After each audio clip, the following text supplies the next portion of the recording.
thing called jazz hands, guys. So yeah, you're gonna have to jazz hands. Let's see it. There you go, Mike and Jeff, right? yeah. Did I get it right? Mike and Jeff, jazz hand. Come on, keep up the jazz hands. We gotta get it up there. We gotta get excited. Okay, all right. We are live. We are live. This is the Who Moved My Freedom podcast with your host Hank Strange. That would be me, the guy with the crazy mohawk. This is episode 224.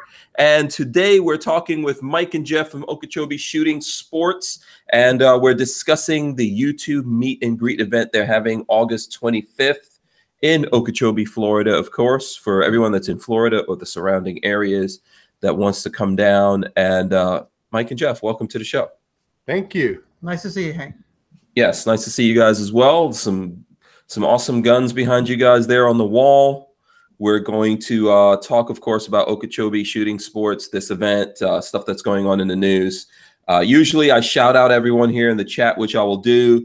Let me know, guys, how are we coming in? Yesterday, we had lots of technical difficulties here on the air, and we were coming in choppy. So let me just give it a couple of minutes to get some feedback from folks out there in the chat and see if we're coming in good. Hopefully Lola will let me know what's going on.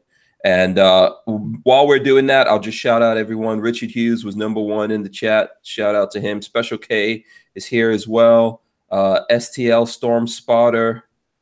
And let's see who we've got. Armament and Axes. The Archangel is in as well.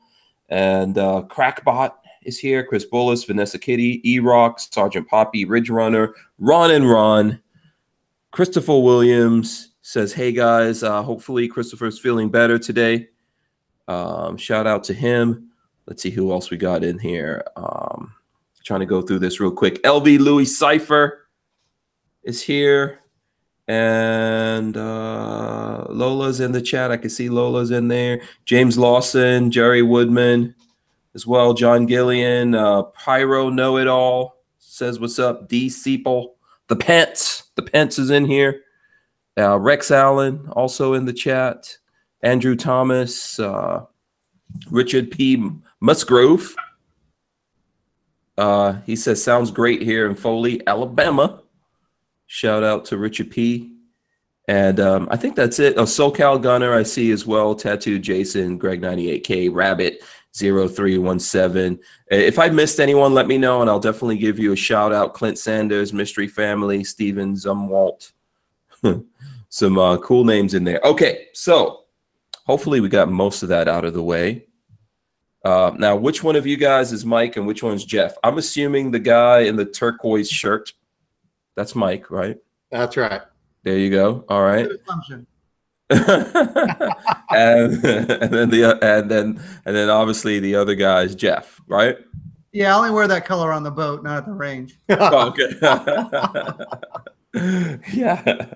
So tell us about Okeechobee Shooting Sports. Everyone was saying to me, oh, you're going to OK Corral. And I was like, what is the OK? I know I've heard of the OK Corral, but I was like, I'm not going to a place called the OK Corral, so far as I know. But is that the name of what everyone calls?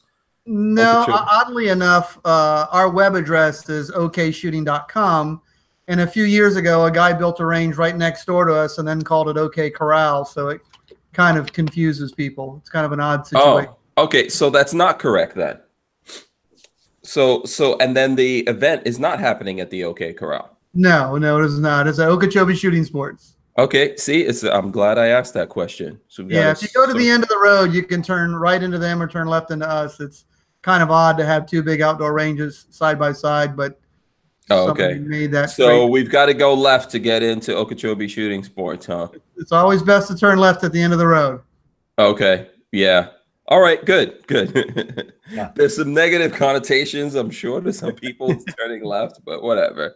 Just imagine you're on a NASCAR track or something. Yeah, you have to turn left. Yeah, and go left. All right. That's a good distinction to know. Tell us about Okeechobee Shooting Sports, how you guys got started, what you do down there. Well, about 100 acres here.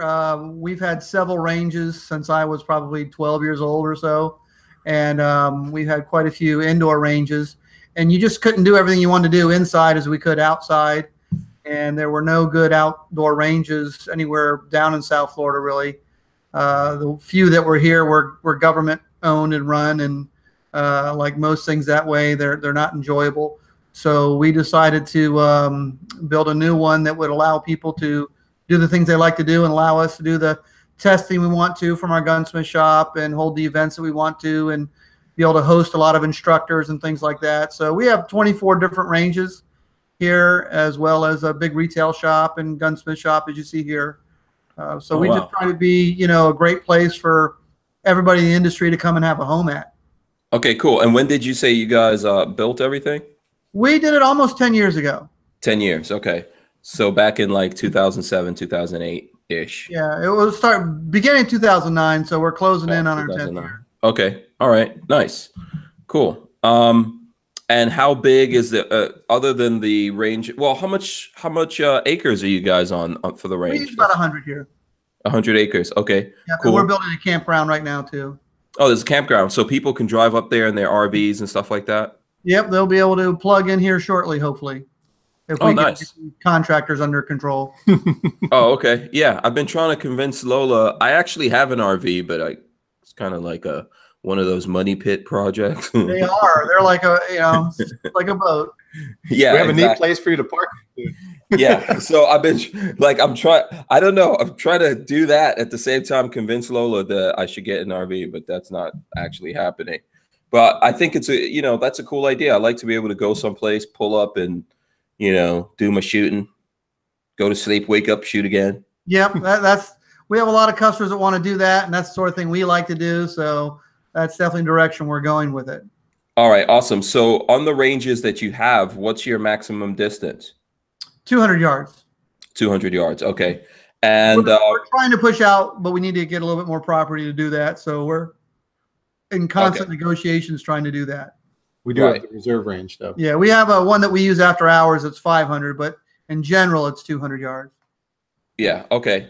Okay. And Richard Hughes wants to know if, first of all, you guys are renting guns, right? Yeah. Okay. Are you renting 50s? Yeah. Yes. Barrett. Okay. You can go out there and rent a Barrett 50. The other question I wanted to get to was how big are your indoor facilities? I think you've got like a gun store, gunsmith. How big is that? Yeah, we got about 6,000 square feet here. Okay. All right, cool. Classrooms, showroom, gunsmith area. Members lounge for VIP. We also have a great porch on the front, a really big area. Yeah, it looks like a Cracker Barrel. Yeah, where people can hang out and rocking chairs and the whole deal. Yeah. So I noticed that there's some people saying that I already have my own range, which is true. I do. I definitely can go to. Yeah, I can definitely go to sleep, wake up, and go shoot. But someone else says it would be great to have a track out there, which I don't have. So I kind of have a track, but it's called the street outside. Yeah. We're not far from Palm Beach International Raceway, where if you want to put something on a track. Okay, sweet. Okay, cool. And so far as this event, Mike, do you want to give us the specs on the event? And is this the first event you guys have had there? Like this, yeah. Yeah. We've done other events, but as far as a YouTube meet and greet, this is the first one. We hope to do many more. But the concept was to allow creators to get together and kind of team up and let the fans come and hang out with all of them together, get to know some of the other maybe creators, the other YouTube personalities they haven't met yet, which is pretty cool. But instead of just a meet and greet where you wait in line all day just to go and see your friend, that you've watched online all these years and shake their hand real quick and take a selfie, this is something a little different. You're going to be able to hang out with them. You're going to be able to talk with them. You're going to be able to shoot with them. Devil Dog Gamer is going to be there. He's bringing weapons for his fans to shoot. Nice. So yeah, pretty cool. The idea is a little bit different than we've seen before. So we think that this is something that will be a lot of fun. Okay, so what kind of YouTubers do we have coming in? Obviously, we've got me, so we've got Crazy covered. Yes. Yeah, we've got that handled. We've got the Gould brothers, so we have Shotguns and Calm covered, but they're really funny, those guys. If you've not seen them, they're awesome. And we've got Devil Dog Gamer, and we've got a mystery guest lined up. So we haven't announced that one yet. Maybe a couple. Yeah. Okay, nice. A few more coming that we're waiting for. Okay, Very cool. And obviously it's August 25th, which is a Saturday, right? Yep. And what time is the event? The event will start at 10 and go till about 5. And those are the range hours as well. People can show up a little bit early, check in, get their waivers handled. And we posted tickets on Eventbrite for this as well that I know that you have a link to, and we can share as well. Free tickets. Yep. And the tickets for the meet and greet are free. So you can come out, meet your favorite YouTube stars, and as fans hang out with them. You also have the opportunity to shoot. You can buy a ticket to shoot that day. We'll have food here. We'll have all kinds of fun things. We're going to raffle off, and also we're going to have some drawings. So if you get your ticket in advance, you'll be eligible for the drawings for some free firearms and accessories and some cool swag. Yeah. Okay. Yeah. So what kind of stuff are you guys giving away? Well, it'll be from guns to accessories for the guns, T-shirts, hats, just anything kind of fun and cool that they might like. All right, nice. So it's free for folks to come and hang out with each other in the YouTube dudes or dudettes, whoever is whoever is involved with that. But if they want to shoot, that's going to cost something, right? Correct, and it'd be the regular range fees as if it's a group pass. So they'll come in and they'll pay like as if they're in a group because it's an event. And they'll just pay the regular range pass. They'll get to shoot with their favorite YouTuber, and they'll be able to use the rest of the range as well, the pistol and rifle. Right. Yep. Okay, and you don't have to just shoot whatever the YouTuber brings in. No, you can bring your own firearms and shoot at the it's called an R&P gallery pass. So okay. Does that allow them to, are they allowed to rent stuff that you guys have there? Yeah, absolutely. Yeah, I see Charles McCaskill says that you guys have full automatics as well. We do. For rent? Okay, very good. Yeah, belt fed. Yeah. If you want to rent something, we'll have it. Mm-hmm. Okay. We're going to have some special booths lined up as well. We're expecting some vendors, some manufacturers to be there, and they'll have some of their newest and latest, greatest firearms available for people to see and shoot. We're also going to have some tents set up where people can come and shoot a clip of fully automatic at a set price, or shoot the can shooter, things like that we talked about doing. We're going to make it really fun.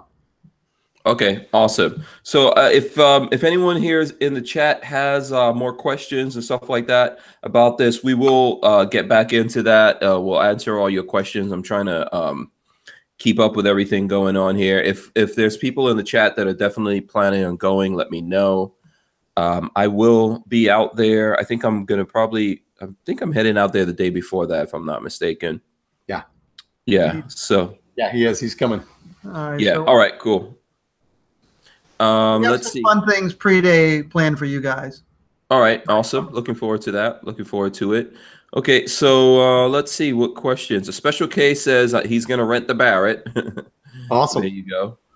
That's the only 50 that you guys have. Have you ever heard of Safety Harbor Firearms?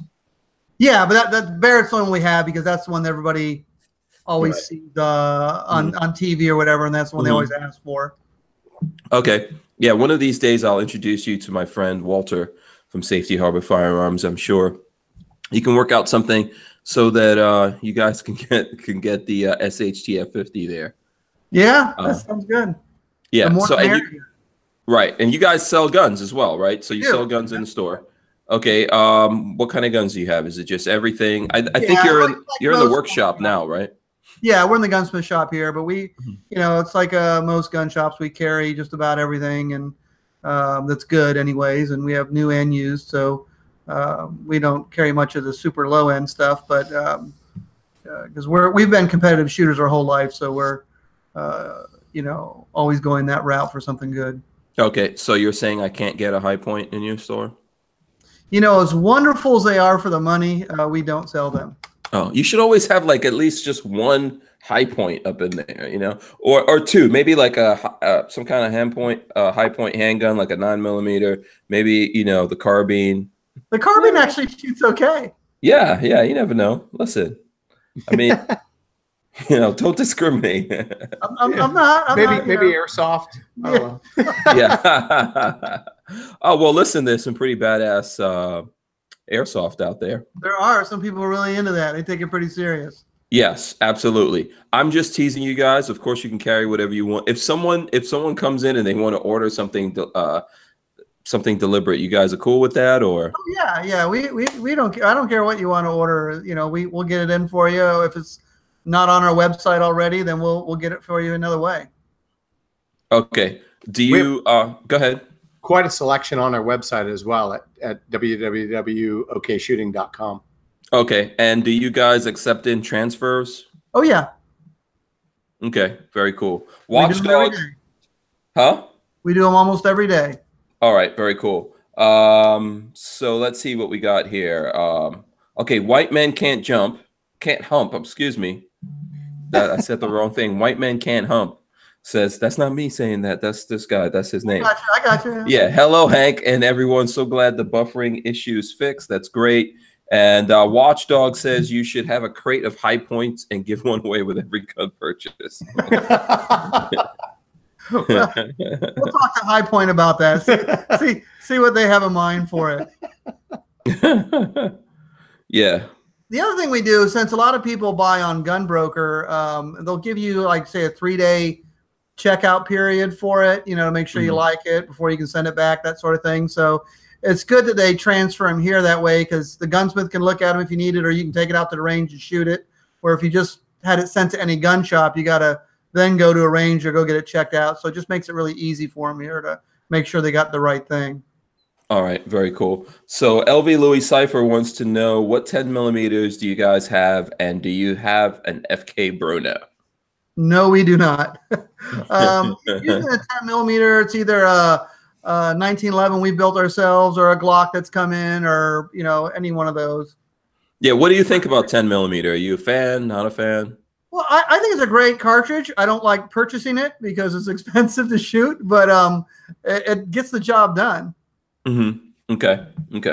Yeah, it's seeming to it's gaining popularity, I think. It is, which will bring the ammunition cost down some when it gets you know, more popular. Yeah, absolutely. What the heck is going on? My phone is typing away to someone. I don't know why. Okay, so let's see. I'm trying to see if there's any other questions here in the chat. Are you guys in the chat? I don't know whether or not you know how to do that, but if you open up the window that I said, share this with fans so they could watch. Basically, you open up that window, mute the audio and all that kind of stuff, and you can see the chat. There's a bunch of questions and comments coming in. By the way, I want to remind everyone to hit the thumbs ups, okay? Thumbs ups this video. Please share it out there. Give us the thumbs ups. We appreciate that. Let's see. Trying to see what... Music Lover wants to know, what's the cost difference between a 45 and 10 millimeter? Let's see. That's gonna work out. Yeah, so that's what you got to mute it. Yeah.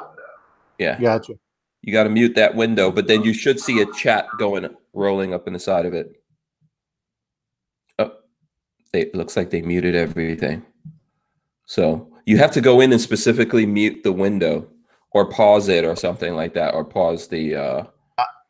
Yeah. So Jumpy Killer QX says 10 millimeter is life, and 6 cents more for a 10 millimeter. Do you have opinion on that, Jeff? You know, depending on what brand you go with, you know, sometimes it's a little bit more than 45, but again, it's getting less expensive all the time. But you know, recoil is comparable to a 45. It's a real accurate round. You know, it just depends on if you're doing it for competition, or you're doing it for hunting, or, you know, what is it that you want out of the cartridge to go to the 10 millimeter. It's kind of like taking the place of 44 these days. You were back in the day when I was younger, people went to a 44 revolver because they liked it. Yeah. Now, Dirty Harry style, right? Yeah. Now they're going for the 10 millimeter. Yeah. Yeah, I've shot the 10 millimeter, and I've shot the high point carbine actually in 10 millimeter. So it's pretty cool in that. And yeah. You Again, know, their carbine actually works. Yeah, it does. It does.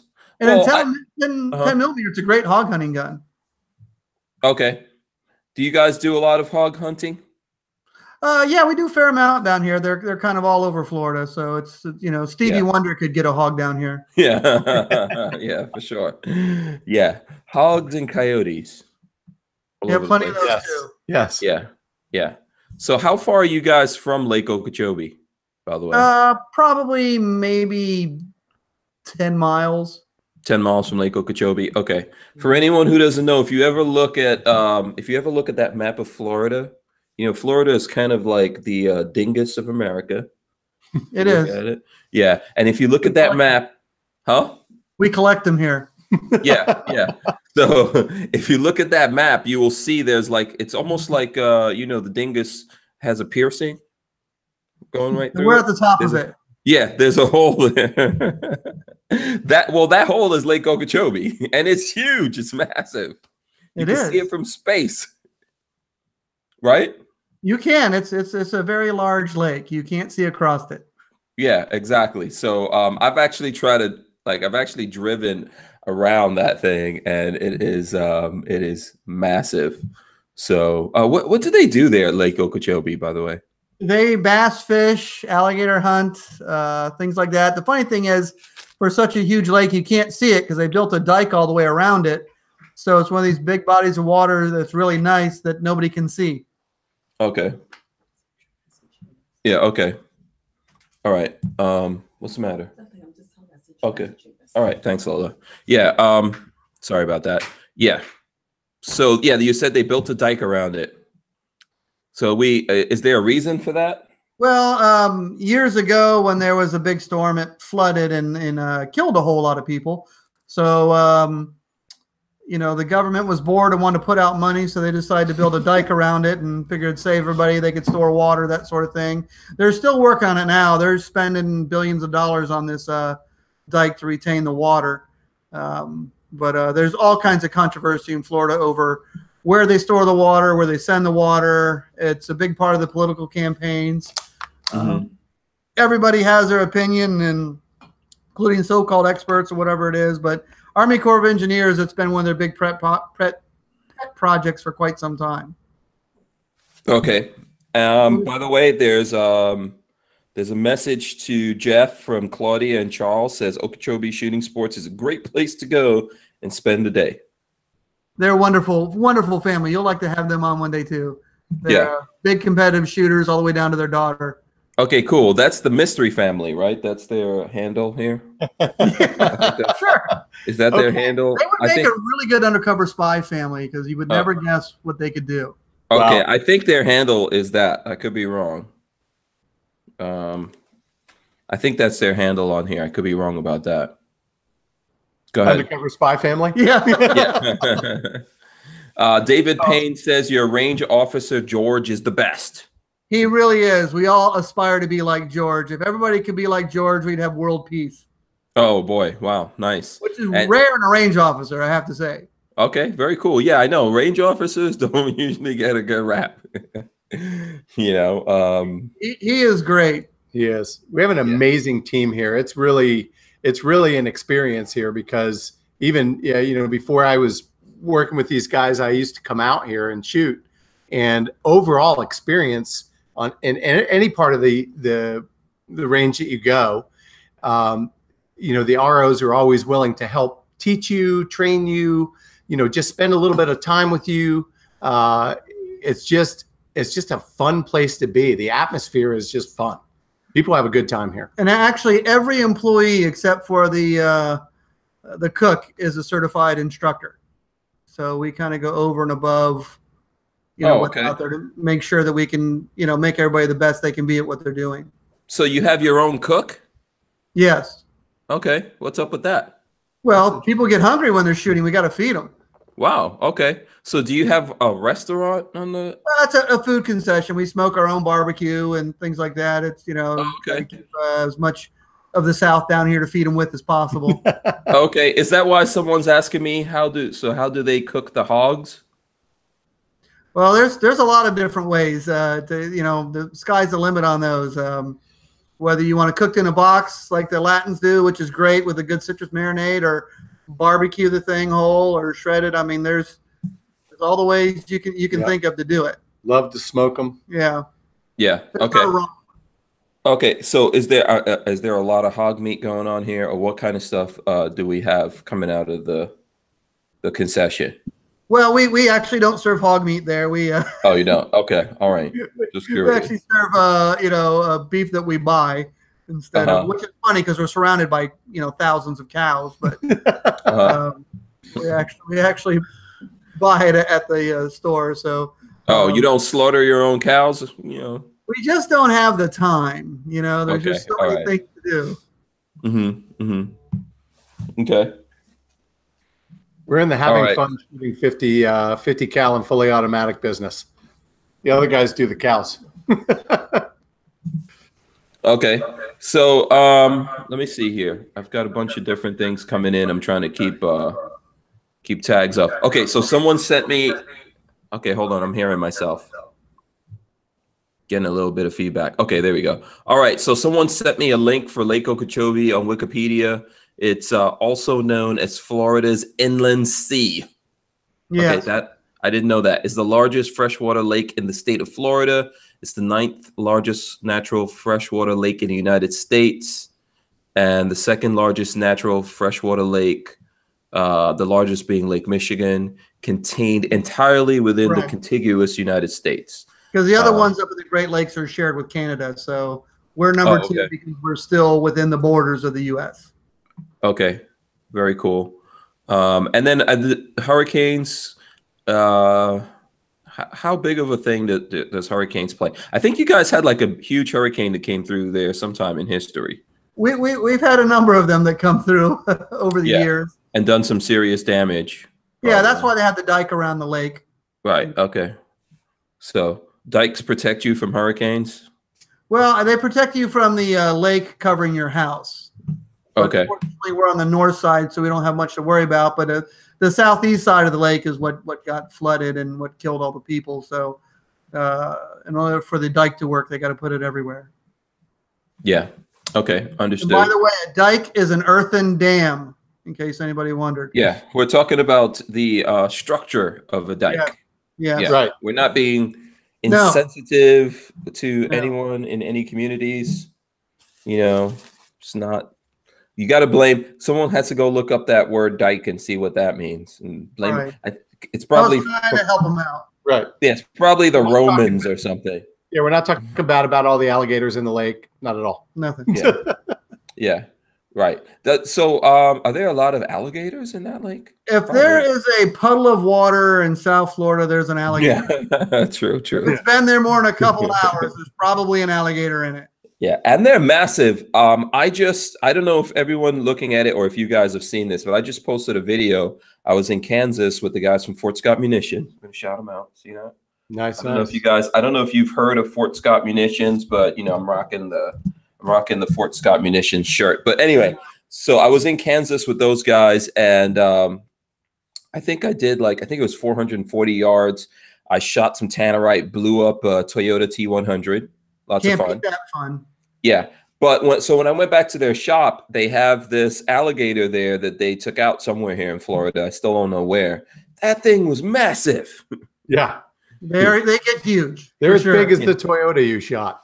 Yeah, exactly. So I mean, I'm pretty sure in Lake Okeechobee we probably have a alligator gone or whatever you call those massive, like a dinosaur. Yeah. There's not a lot of people swim that lake. Yeah. See, that was going to be my next question. Yeah. You don't see a lot of people water skiing, wakeboarding, paddle boarding. They just don't play in the water a lot in the lake because I'm sure there's probably some stories. Oh, there's plenty of people that are missing an arm that got a great story for you, and there's plenty of missing people. Yeah. So music lovers asking about alligator burgers. Excellent. Alligator burgers, alligator tail. A lot of alligator because it's good for kids and dogs. Okay.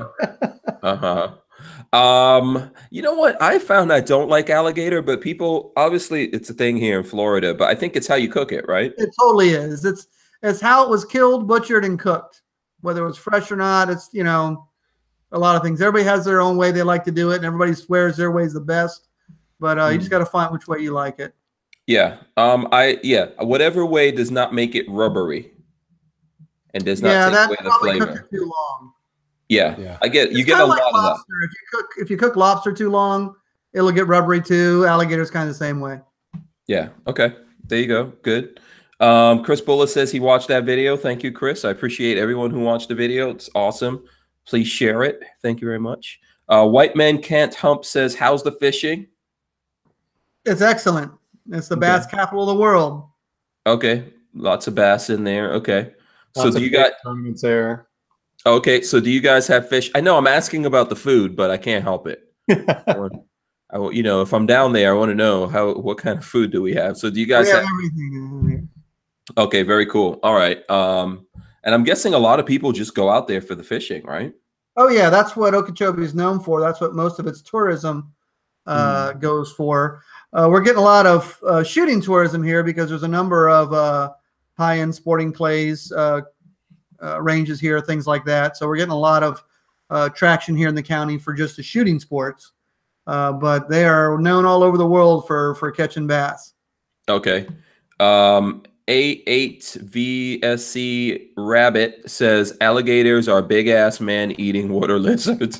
They are. They are. And they make great belts, boots, purses, hamburgers, gun cases. They are great. Alligator is great for a gun holster. It really is. It lasts a long time. Yeah, very, very, very tough. And then there's particular places. There's like what is that thing? Is it called the horns? I'm trying to remember. There's like the real good part of the alligator that you want on your shoes or anything else. Yeah, it's what they call the scoots. Also, it's the ridges along the back, right behind the head. Yeah. So, and we got plenty of those.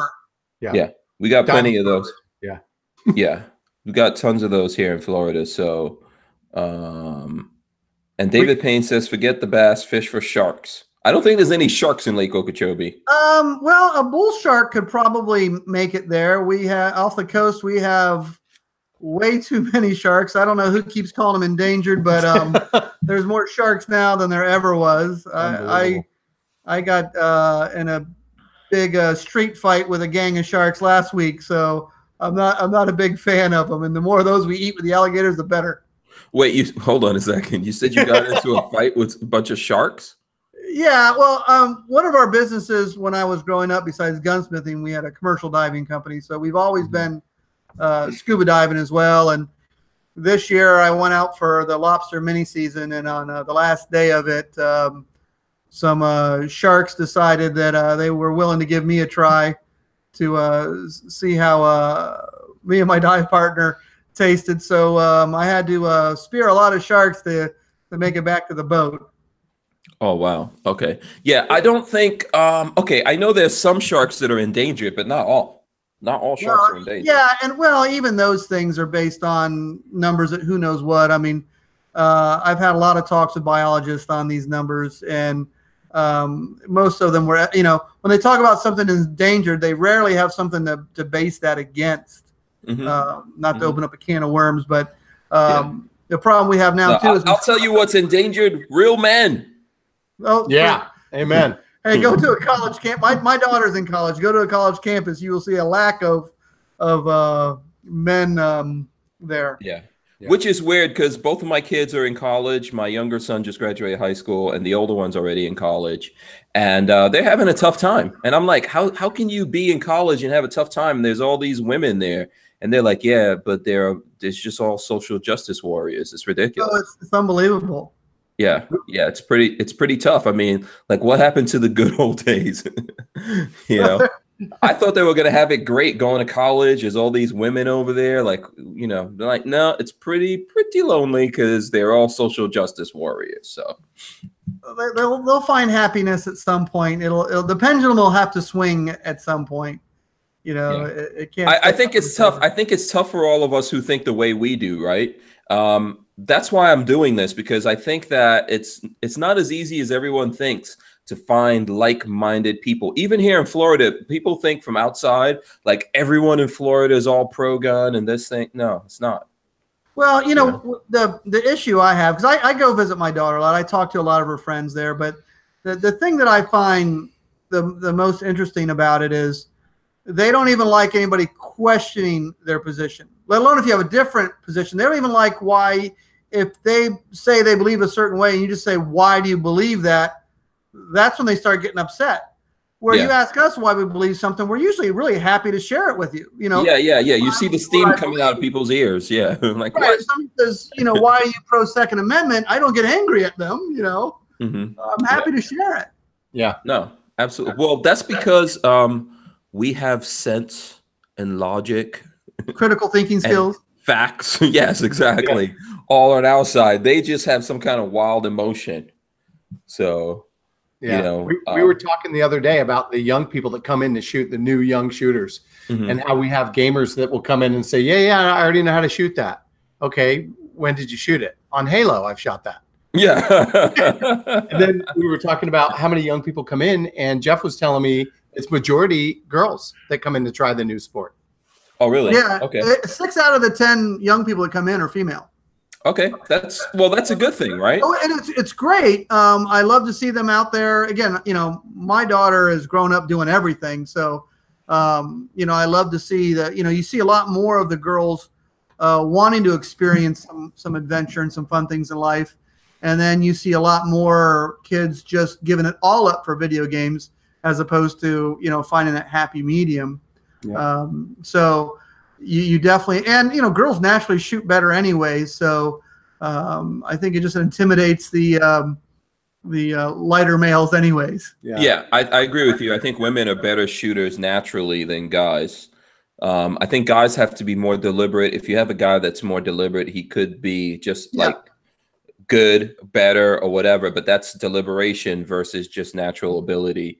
And then I think the thing that's happening with a lot of kids is they're hiding in video games because in the real world, they can't be rough and tumble. So if you have boys that are truly boys, like my boys are always constantly breaking stuff up in my house and fighting with each other and carrying on, you know, I mean, I'm their dad. I'm pretty rough and tumble. And they're just always carrying on. But in the real world, you can't do that. Everything that you do is a violation of something. Oh, you'll get in trouble for it, don't you? Know, I mean, when you can talk to somebody, and you know, whatever you said is considered a crime. Heaven forbid you roll on the ground with them at school. You know, it's gonna be bad.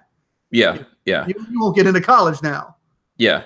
And thankfully, I think there's kids out there that are tired of it. I know, like, my son got mad at me the other day because I inferred that he was a social justice warrior. That was like a curse word. He got really mad about that, you know? So, yeah. Okay. So sorry about that. That's Lola coming in to hand me something there. We were talking about, I know we sidetracked. We were talking about endangered things. The thing I wanted to say about that real quick, the crazy thing about the ocean, and I'd like to go back to whether or not there's a connection with Lake Okeechobee and the ocean. Is there? Well, there is, but there's locks that regulate the flow of the water. So basically they keep Lake Okeechobee at a higher level than the ocean. So it's a positive water going towards it so that you don't get salt water back the other way. But like a bull shark can go really long in fresh water, especially brackish water. But even in fresh water, they can make it. I mean, I've heard lots of stories from old fishermen on Lake Okeechobee that swear they said they saw bull sharks. Okay. So yeah, that could be a thing. By alligators, but you know. Yeah. Well, what's that movie? There's a movie coming out with the super mega. Oh yeah, megalodon of the mega shark. Actually, well, you know, a lot of the rivers, even up by you, people go in there and find those megalodon teeth out of there. Yeah. Yeah. Believe it or not, I think that would be a cool movie. I know it's not serious. Yeah, well, that's okay. What about Megalodonado? Yeah. Well, and the thing is, like you said earlier, with you said it earlier with gators, that really gators come out of just little puddles of. I know I used to live in West Palm Beach, and people in West Palm Beach, especially if you have people who come from New York and stuff like that, like I did, and there's a ton of people, unfortunately, coming from New York, New Jersey, etc. And they're walking around things in West Palm Beach and like, oh, there's no gators here, and all the time. Yeah, all the time there's some gator that eats people's dogs or eat the people and leave the dogs behind. Yeah, they do. Actually, we've had a couple of those recently where instead of eating the cute little fluffy thing, they just took the owner instead. Yeah, and the dog standing there on the bank just barking wherever the person was. Yeah, that happens down there. Golf courses. Yeah. You know, communities, like even gated communities, you'll all of a sudden. It doesn't matter if there's some fresh water there. There's an alligator in it. I grew up in West Palm Beach too, so. Yeah, we haven't talked about the snakes yet. Yeah. Oh yeah, that's in well that. Yeah, I spent a lot of years water skiing down here in West Palm Beach for years and years, water skiing in fresh water, and I was not worried about gators. I was worried about moccasins and snakes because they are aggressive and they will chase you down and try to get you. Yeah, what I don't like. Go ahead. I was just saying they're very territorial, so they'll chase you right into the ski boat. Oh, okay. I was gonna say even worse than that. I think of the iguanas, which I know is not natural to Florida. No, but there's plenty of them. Yeah, people have started eating them now. Yeah, they're good eating. Okay. Okay, that's how I know Jeff is like a real Floridian. Oh yeah, we'll eat good eating on the grill. We'll eat it. We're like Indians down here. We'll try that. Let's grill it up. Anytime you hear anyone say it's good eating, basically anything is good eating. Well, no, jellyfish is horrible. Don't eat jellyfish. That's where you draw the line. And sea cucumber and jellyfish. Take it off the menu. I don't even want to know when you tried eating sea cucumber, but whatever. Well, we have longtime friends with Asian restaurants, so we've sampled some strange things. Okay. Oh well, yeah. So probably they have ways of cooking that stuff. Yeah, none of them are good. Yeah, I agree with you. I agree with you. So they just serve them raw. Yeah. Well, the thing I was going to say, I'm trying to stay on track of that. But the thing I was going to say is we have not actually explored the oceans. No. I think we know and understand more about outer space, which is not a bad thing, than we actually understand about the oceans. We have no clue what's in the oceans at all. Well, you know, it was interesting when we had our commercial diving business and we would offer for the marine biologists to come out with us because we went almost every day and we would take them out there. They wouldn't take us up on it. You know, the handful of times that a few of them did when they were wanting to collect data, you know, most of them nearly drowned anyways. So they would just write down whatever they wanted after that and, you know, act like it was real. So I'm very skeptical of most things that people are you saying it's a pseudoscience? No. I'm saying it often is. Yes, I agree with you. Okay, let's we can because we can get lost on that. Yeah. Let's go down here. Joe Morton says OKSS is a great place to be a member. Fancy Nancy is awesome, and George is one of the cutest and best range officers. Love this place. Very knowledgeable staff. Well, thank you. That's from Joe Morton. I'm thinking Joe Morton is not a dude, but because just so I don't know. You know, a lot of people do find George cute, so you know. Yeah. Oh, okay. Well, I'll let you guys know when I'm there if I'm like lost in George's eyes or something. Oh, it's easy. Tell you what, you know. Okay. Wrap you right in. When he starts talking 223 and 9mm, man, it's hard. Oh, it's hard to resist. Yeah. Okay. All right. He's really a 308 guy. Yeah, it kind of is. Joe Morton says, nope, she's a girl. So there you go. Fancy Nancy is a girl, but not George. Yeah. No, Joe Morton says she's a girl. Yeah. Oh, okay. Yeah. So she's probably friends with Fancy Nancy. We got lots of people from Okeechobee here. I look forward to meeting all you guys when I come out there. It's good to see all these guys getting up here on the show. Joe Morton says sharks are in the ocean. That's all I need to know. Yeah. Plenty of them. Yeah. And Walter from Safety Harbor Firearms, I have no idea why, says bison are badass. They are.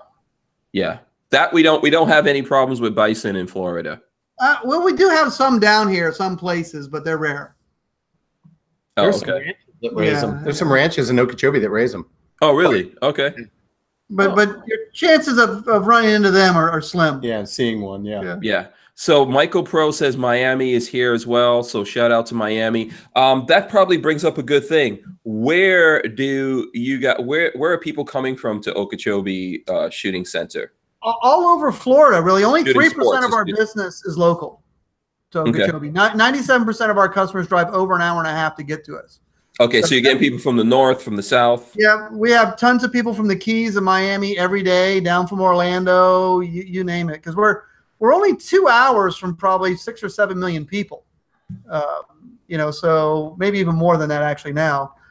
So we're less than 2 hours from Orlando. We're less than 2 hours from Miami. So then we also pick up Fort Lauderdale, West Palm Beach, St. Lucie area, Stewart, Fort Pierce, all that, Vero. Yeah, cool. All right, very nice. So let's see. Someone's asking about water buffalo. I think Music Lover says water bison. Water buffalo. There's a lot of those on the exotic game preserves too. They have an unpleasant demeanor as well. Oh, they do? Okay. Yeah. I think they have a very tough skin. Their hide is also good for making holsters. Yeah, absolutely. Water buffalo is great. You can probably make tires out of them. Yeah, exactly. I know all of this from Sam Andrews. He's an aficionado of the leathers. Yes, he is. Yeah. Are you guys aware of Sam Andrews? Andrews Custom Leather? Yeah, I love his stuff. Oh, okay. Okay, very cool. So everyone's talking about bison. Bison burgers are good. Bison's good eating from Armament and Axis.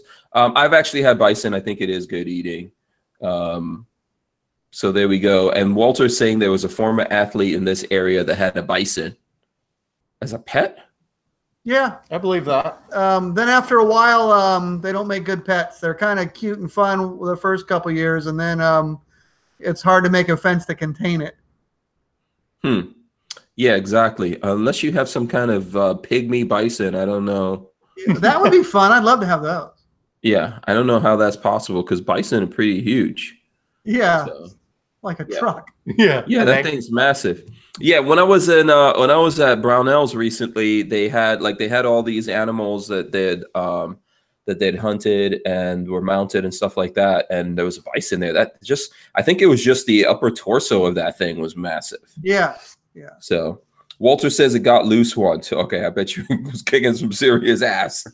And you'll get no help getting it back if it gets loose. You just tell everybody what you're looking for and they'll pass. Yeah. Yeah, because I can see like cars backing up and going the other way. Absolutely. To get away from those things. All right, cool. So let's go. Let's get into some stuff. Lola wants us to talk a little bit about new Florida laws and young shooters and all that. Because she says this is National Shooting Sports Month, the month of August. Yes, I think that's why you guys are doing this event, right? Yeah, that's why we're doing it in August. Otherwise, we would have picked a different month. But this is the month that National Shooting Sports Foundation picked for National Shooting Sports Month. So yeah, it would have been if they knew about Florida and that it's freaking hot. They might have. Well, you know what's funny is I'm on the board for the ranges, and I bring that up all the time, but. You know, compared to the rest of the country, that's the time that they want to have it. And, you know, little Florida doesn't get that much say in it. Because I would also have the SHOT Show back down here in Orlando in August and make me happy. But the rest of the world seems to have a different calendar than I do. Yeah. Oh, man, don't even get me started on SHOT Show being in Orlando. What the heck, man? Vegas is getting ridiculous. If I never have to go there again, I'll be okay. Yeah. Do you guys go every year? Yeah, just about. Yeah. Okay. I don't know. Hopefully next time when Mike and Jeff, you guys are in Vegas, we can link up. But I actually and I go to Vegas a lot, but Vegas is not fun, man. No, it's work. When people go, "Oh, you're going to Vegas for a SHOT Show," it's work. It really is. I mean, you're going there to make a lot of deals, to meet a lot of people, and get a lot of business done, and it's hard to get it done. You can't see the whole show in 4 days if you really want to stop and look at anything. It gets a little easier if you go every year because you can kind of skip a few things that you know already. Mm-hmm. But if you don't go really frequently, you can't do the whole show in the 4 days. And then, of course, Monday is SHOT Show University that NSSF puts on with some great classes. So now you got to go out Sunday, so you're ready for it. But then if you go to those classes, you miss range day if you're picked for it. So because range day is Monday as well. Yeah, range day is Monday, and then what everyone's doing now. So like you have to go in Sunday, which we have to go in, and then everyone wants to go and do their own range day somewhere else, and they're like, "Oh, we'll do that on Saturday." So then you have to go in Friday, and then someone's like, "Oh, we'll do something Friday." It's like, no, man, I'm not. Yeah, it's stretching the SHOT Show into 2 weeks. Yeah, it's really crazy. And who's in charge of that? Is that the NSSF or? Yeah, National Shooting Sports Foundation. Why don't they move this thing around to other places? I mean, not just Florida. Like, have it somewhere else that would be cool to go to. I asked the same question too, but they have legitimate reasons for doing it that I can't dispute. I only want it here because I want it here. But they polled most of the people that go there. Not only the attendees, but also the vendors that are having booth space. And most of them picked January and most of them picked Las Vegas.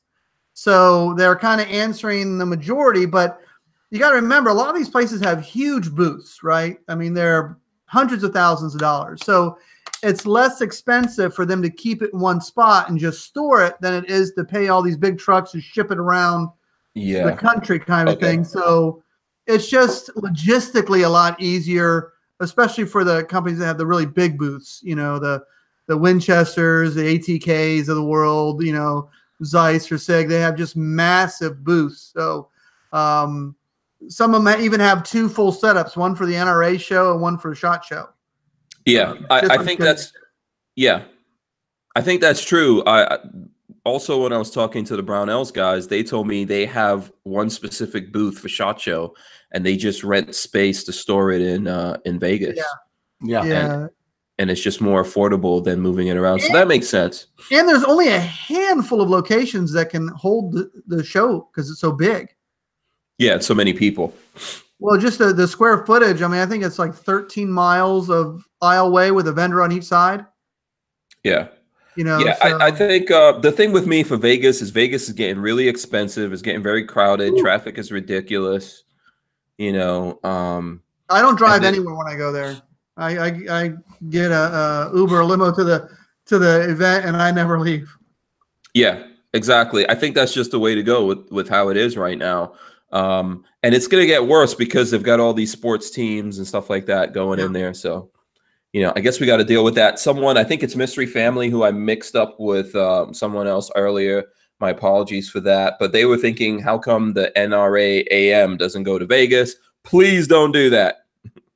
I think it's good that it's in other places. I think that show is easier to move because the booths aren't as big generally as they are a SHOT Show. And since it's a consumer show, I think that's way better for the people to go around because the average person really only needs to hit it for a day because it's not their business and they don't have to sit there and talk with somebody at a booth for 2 hours. So I think the NRA does great that they move it around. It makes it easier accessible to their members. And it gives, because it's kind of SHOT Show feelish. So that, you know, if you're not in the industry itself as a professional, you can't go to the SHOT Show. Right. So the NRA show is similar in a lot of ways and lets everybody see the cool stuff. So I think it's great that moves around and it's not as big as the SHOT Show. So yeah, it wouldn't be affordable for regular folks to come up there if it was in Vegas. No, they make it, they move it around so people can drive to it if they want to. So if you missed it this year, then it might be in your area next year and you can drive a couple hours and get to it instead of flying into Vegas, spending $300 a night on a hotel room and, you know, all that kind of thing. Yeah. Maybe what I would like to see is maybe some other group get like a big show going for the consumers, maybe outside of the NRA, because I know I've had some issues with the NRA. So the only reason I go to the show is so that I can like see the people that support me and see the other folks in the industry that can't make it to SHOT Show and stuff like that. But I think overall, I'm not super happy. I don't know where you're at with that. I know you said you're on the board with the NSSF, but I think the NRA has been doing us a lot of injustice lately. Well, it's funny you bring that up. I used to do quite a bit with the NRA. I did some of their first Friends of the NRA dinners down here. I formed their first members council in South Florida for the political action side. And the ILA works really hard. I know some of the people there, and they've got a tough job. But when I was fundraising for the NRA, they decided the best thing to do with the money I raised for them was to give it to the government to compete against my range. So they couldn't quite understand why I was bothered by that for some reason. So we've been kind of on the outs ever since. Oh, really? Okay. Yeah, I wasn't aware of that. You know, don't I'm tell not surprised. me you need money to stop government overreach and then give the money to the government to unfairly compete against us. Yeah. You know, it just doesn't seem to make sense. And I couldn't seem to get that point across to the people that mattered. So I've been kind of on the outs with them since then. Yeah. Unfortunately. I think that's the problem that we have with them. We're disconnected. Were you going to say something, Mike? No. Nope. Okay. Yeah. Yeah, I think that we're getting like more and more disconnected from the NRA, and they're just not like it's crazy, you know, that they're even attacking those of us inside of the gun community, pro Second Amendment guys that are trying to tell them, listen, you guys, you're doing the wrong thing. What's up? Wake up. Well, you got to remember the NRA, first off, there's a ton of people there that are ex-government employees, so they don't have the same view of the government that we do, right? They don't see it as this behemoth organization that picks winners and losers and just gets to take the money when they feel like it, kind of a thing. So they don't have the same view of it that we do. And there's so many departments, they don't always get to talk to each other. I mean, it would be hard for anybody to run the NRA to make people happy. It really would. But you know, and they're so entrenched with lobbying, trying to, you know, they see what we're up against every day, right? So they see the horror coming. So I think sometimes it may be easier for them to think, well, maybe we should compromise on this or that because, you know, if we don't do this, then this other thing's going to be horrible. And instead of stepping back going, you know what, it's not going to make them happy anyway. So, you know, we got to do what we got to do. No, I understand some of the things. I think what's happening, though, is that there's such a closed system that it's kind of like an incestuous relationship, and inbreeding is really starting to mess them up. Yeah, I agree with you there. And, you know, there's other people within that organization that feel that way too. But, you know, here's what happens is they have a board of directors that people can run for. You know, you have and I've even considered running it because I'm one of those people like, if you want an organization to change, then be part of the change. Don't just sit back here and complain about it. I can't stand that. If you've got a complaint, have a solution. So I may end up running for an NRA position in the future just because I think that, you know, what I have to say about it needs to be heard and needs a vote to go with it. Right. Well, good luck with that because it's not easy. I mean, Adam Kraut has been trying to get in there for a long time. Yeah. But that's how you change it. If we don't like it as a membership body, then we need to let them know. So, and you know, I love Gun Owners of America because I think they work really hard for my Second Amendment rights, and I give them money too just because of that reason that they're not into all these other things. NRA's got their hands in so many different things, from sports shooting to their magazine, all this other stuff that GOA does not get into. They just go after the laws. So even though NRA is a bigger organization, you know, maybe if you look at the side that just goes after our rights, they're, you know, a little more comparable. But the membership of the NRA needs to have their voices heard. They need to, you know, emails work, phone calls work. You gotta put it in there. You know, let them know if you want our money, you got to do this. Yeah, I think they do need to open up and let in some fresh, younger blood. You know, and it's not just. I don't think it's just the NRA. I think it's even the GOA, even NSSF. I think they need to do that and kind of like, you know, open up a little bit to fresh, new ideas and things. I know that they're trying not to get infiltrated from the left, and there's all kinds of different things going on. But they could take time and look into this and find the right people. Yeah, and I think you know, working with the NSSF over the last couple of years, I have found them to be very, very forward thinking as far as that goes. They are always trying to see where a trend is going to make sure they got the right people in there. And it is really hard to build a team, you know, of people to get stuff done. You know, if you had unlimited resources and said, go find me 10 or 20 people to get something done, every one of us would have a hard time filling every one of those spots. Right. So when you start to get in a couple hundred people, it's a lot harder. But you know, NSSF really looks way down the path to do that. And they're definitely a constantly changing and evolving organization, you know, and it's been a hard transition for them to turn into something fluid like that. But they're well on. They're far ahead of the game than other organizations are on it. Okay, cool. Yeah, that's a good thing to know. I think that Lola and I are always members. That's kind of, you don't have to do it to go to SHOT Show, but it's a good thing. It is. And then I think our friend that we have at the NSSF is Quizma. Tisma. See, I always mess that. Yeah, when she sees this, she's gonna smack me. Yeah, she will too. Yeah, she'll they have a great nonprofit arm too, Project Child Safe, where they really promote first shot for new shooters. They promote you know, through law enforcement departments and educational systems, just educating young people and children about gun safety, and adults as well. They do some really good things with that. Yeah. The police departments offer free gun locks and things like that as an educational tool and to get people's attention, but they do a great job with that.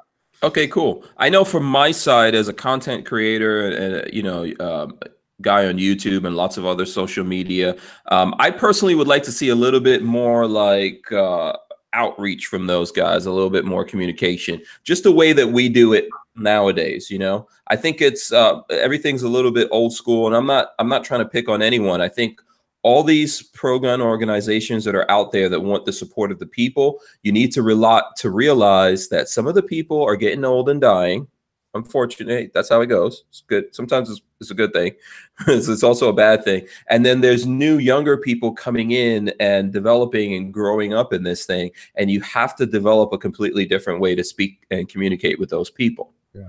You know, and it's not good enough to just have a Facebook account or, you know, or even to have a YouTube channel. When I go to SHOT Show every year. I do not hear from those guys. And I know, for example, with NSSF, they have a YouTube channel. They put out videos. They don't reach out to me or other YouTubers, so far as I know. They do reach out to the old school, like magazine and traditional media guys and all that. And then they kind of like ignore, you know, the rest of us out there. Well, I think that's changing. I think, you know, talking to them, they like to do things well. So they try to look at it from what I call the 360 view. If we do this, what about that? How does this affect here? And they're definitely seeing the value and the reach to people like yourself. And they're just working to try to figure out how do they make that work, and including helping their brand and helping everybody else's brand, and to get because before they weren't a consumer-based organization. You know, they kind of left that up to other groups. They were really our industry association, so they didn't do so much with the shooter itself. Okay. And they've really kind of been drug into that world where they've noticed that nobody was meeting that need of the actual whether it's the competitive shooter or the casual shooter, just the gun owner in general. And they never thought of themselves, I don't think, as either the voice for them or the voice to the consumer. It was really to the industry. And now they've realized that they're going to have to pick up that ball and do something with it because nobody else is. Yeah. So they have devoted a lot of resources to try to become that. It's just, it's a lot of work to try to get that done, I think. Yeah, and what I would do, I know you're on the board, so maybe this could help. What I would say is a lot of the bigger organizations, I don't know, I'm hearing myself echoing a little bit there. So a lot of the bigger organizations just have meetings, and then they say, okay, how can we deal with these like YouTube whippersnappers? You know, how can we deal with these? I think most of those people, at least the NSSF, are no longer there. They have retired. I would say the attitude is more, how can we do it right with them? How can we do it right for them as well? Because they're a very help-centered organization. So it's like, okay, if we get into this world, how do we make sure that we're vetting the right people to get this done? And do we want to really become this broadcast network? Isn't that what somebody else should be doing? And, you know, they're just trying to find the right way to do it, because they actually love the content you guys put out. They think, you know, it's a huge benefit. So they're just trying to figure out kind of where they fall into that puzzle. Yeah, I think they should. Obviously, there's nothing wrong with screening. And for example, you know, mostly for the guys on social media, I can speak for, we're on the record. So I'm on the record every day with what I think about things, what my views are. So if they just looked at that and they can go, okay, this is where this guy's at and we don't like him, or okay, we like him, then they can reach out to us. They could come shoot with me on the range or get involved in making a video. I think a lot of time, like, I have this philosophy: before I ask someone to do something for me, I do stuff for people. Yeah. I'm the same way. And, you know, and believe me, I give them suggestions like nonstop. I'm sure every time they get an email from me, they're like, oh, great, here's some more stuff from Jeff telling us what to do. Yeah. but you know, I flood them with a lot of it, and it doesn't hurt my feelings if they go, "Hey, man, Jeff, we just can't do that yet." You know, other times they go, "Hey, great idea, we'll try to incorporate that." But it boils down to most of these organizations is resources of personnel and funding. So in other words, okay, I don't have the people on board that knows how to get this done. I got to hire these people from somewhere. And what is this really going to cost us to do that? Can we put aside that few $100,000 or millions that it takes to do it? And what is the ROI for us as an organization to get that done? I think it's a huge value. And I know they've talked with a lot of people that claim they're going to build this network that they can use, and they're going to be a part of it. It's just a matter of when those things happen, you know. So it's I think the NRA has that money, right? But I think they misuse that money, and so maybe some of that money, especially when it's in the control of the people like us, needs to go to these other organizations.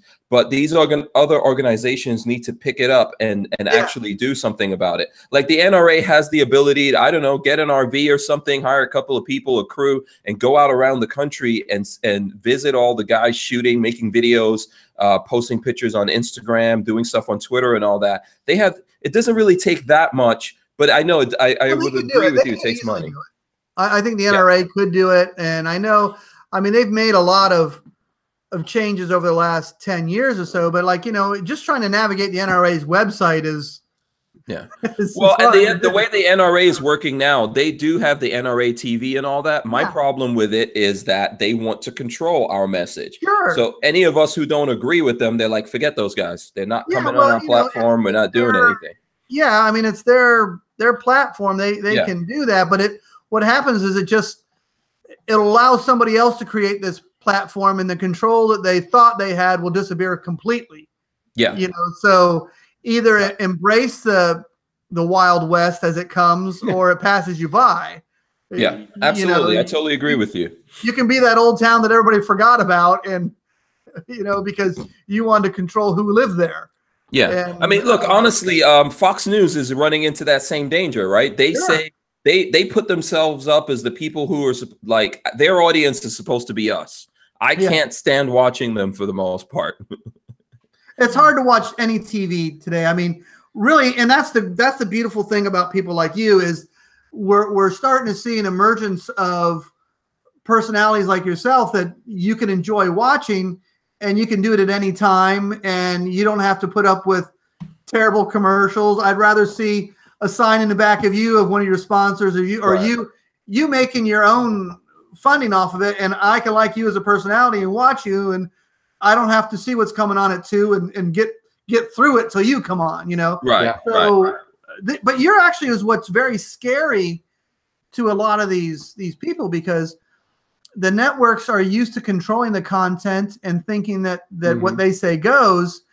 And now that anybody can make their own channel, the control and power gets brought back to the average person, as opposed to them feeding us what they want to. So I think it's a very scary world for all of them, and whoever figures out how to be a part of it is going to do better. Yeah, absolutely. The only thing that they can do is deny us a place on the internet. I don't think the internet's going to go away. Maybe the platforms like YouTube has had some issues. You know, they got rid of Alex Jones, but Alex Jones actually landed on YouTube. Yeah. You know, so and that was pretty cool. You know, what we're going to end up with is conservative platforms or left-wing platforms, which I can't stand, because I don't want to just only hear like-minded. I don't mind hearing somebody else's opinion, because I want to share mine with them if I think that maybe they've been misinformed or just don't have all the facts.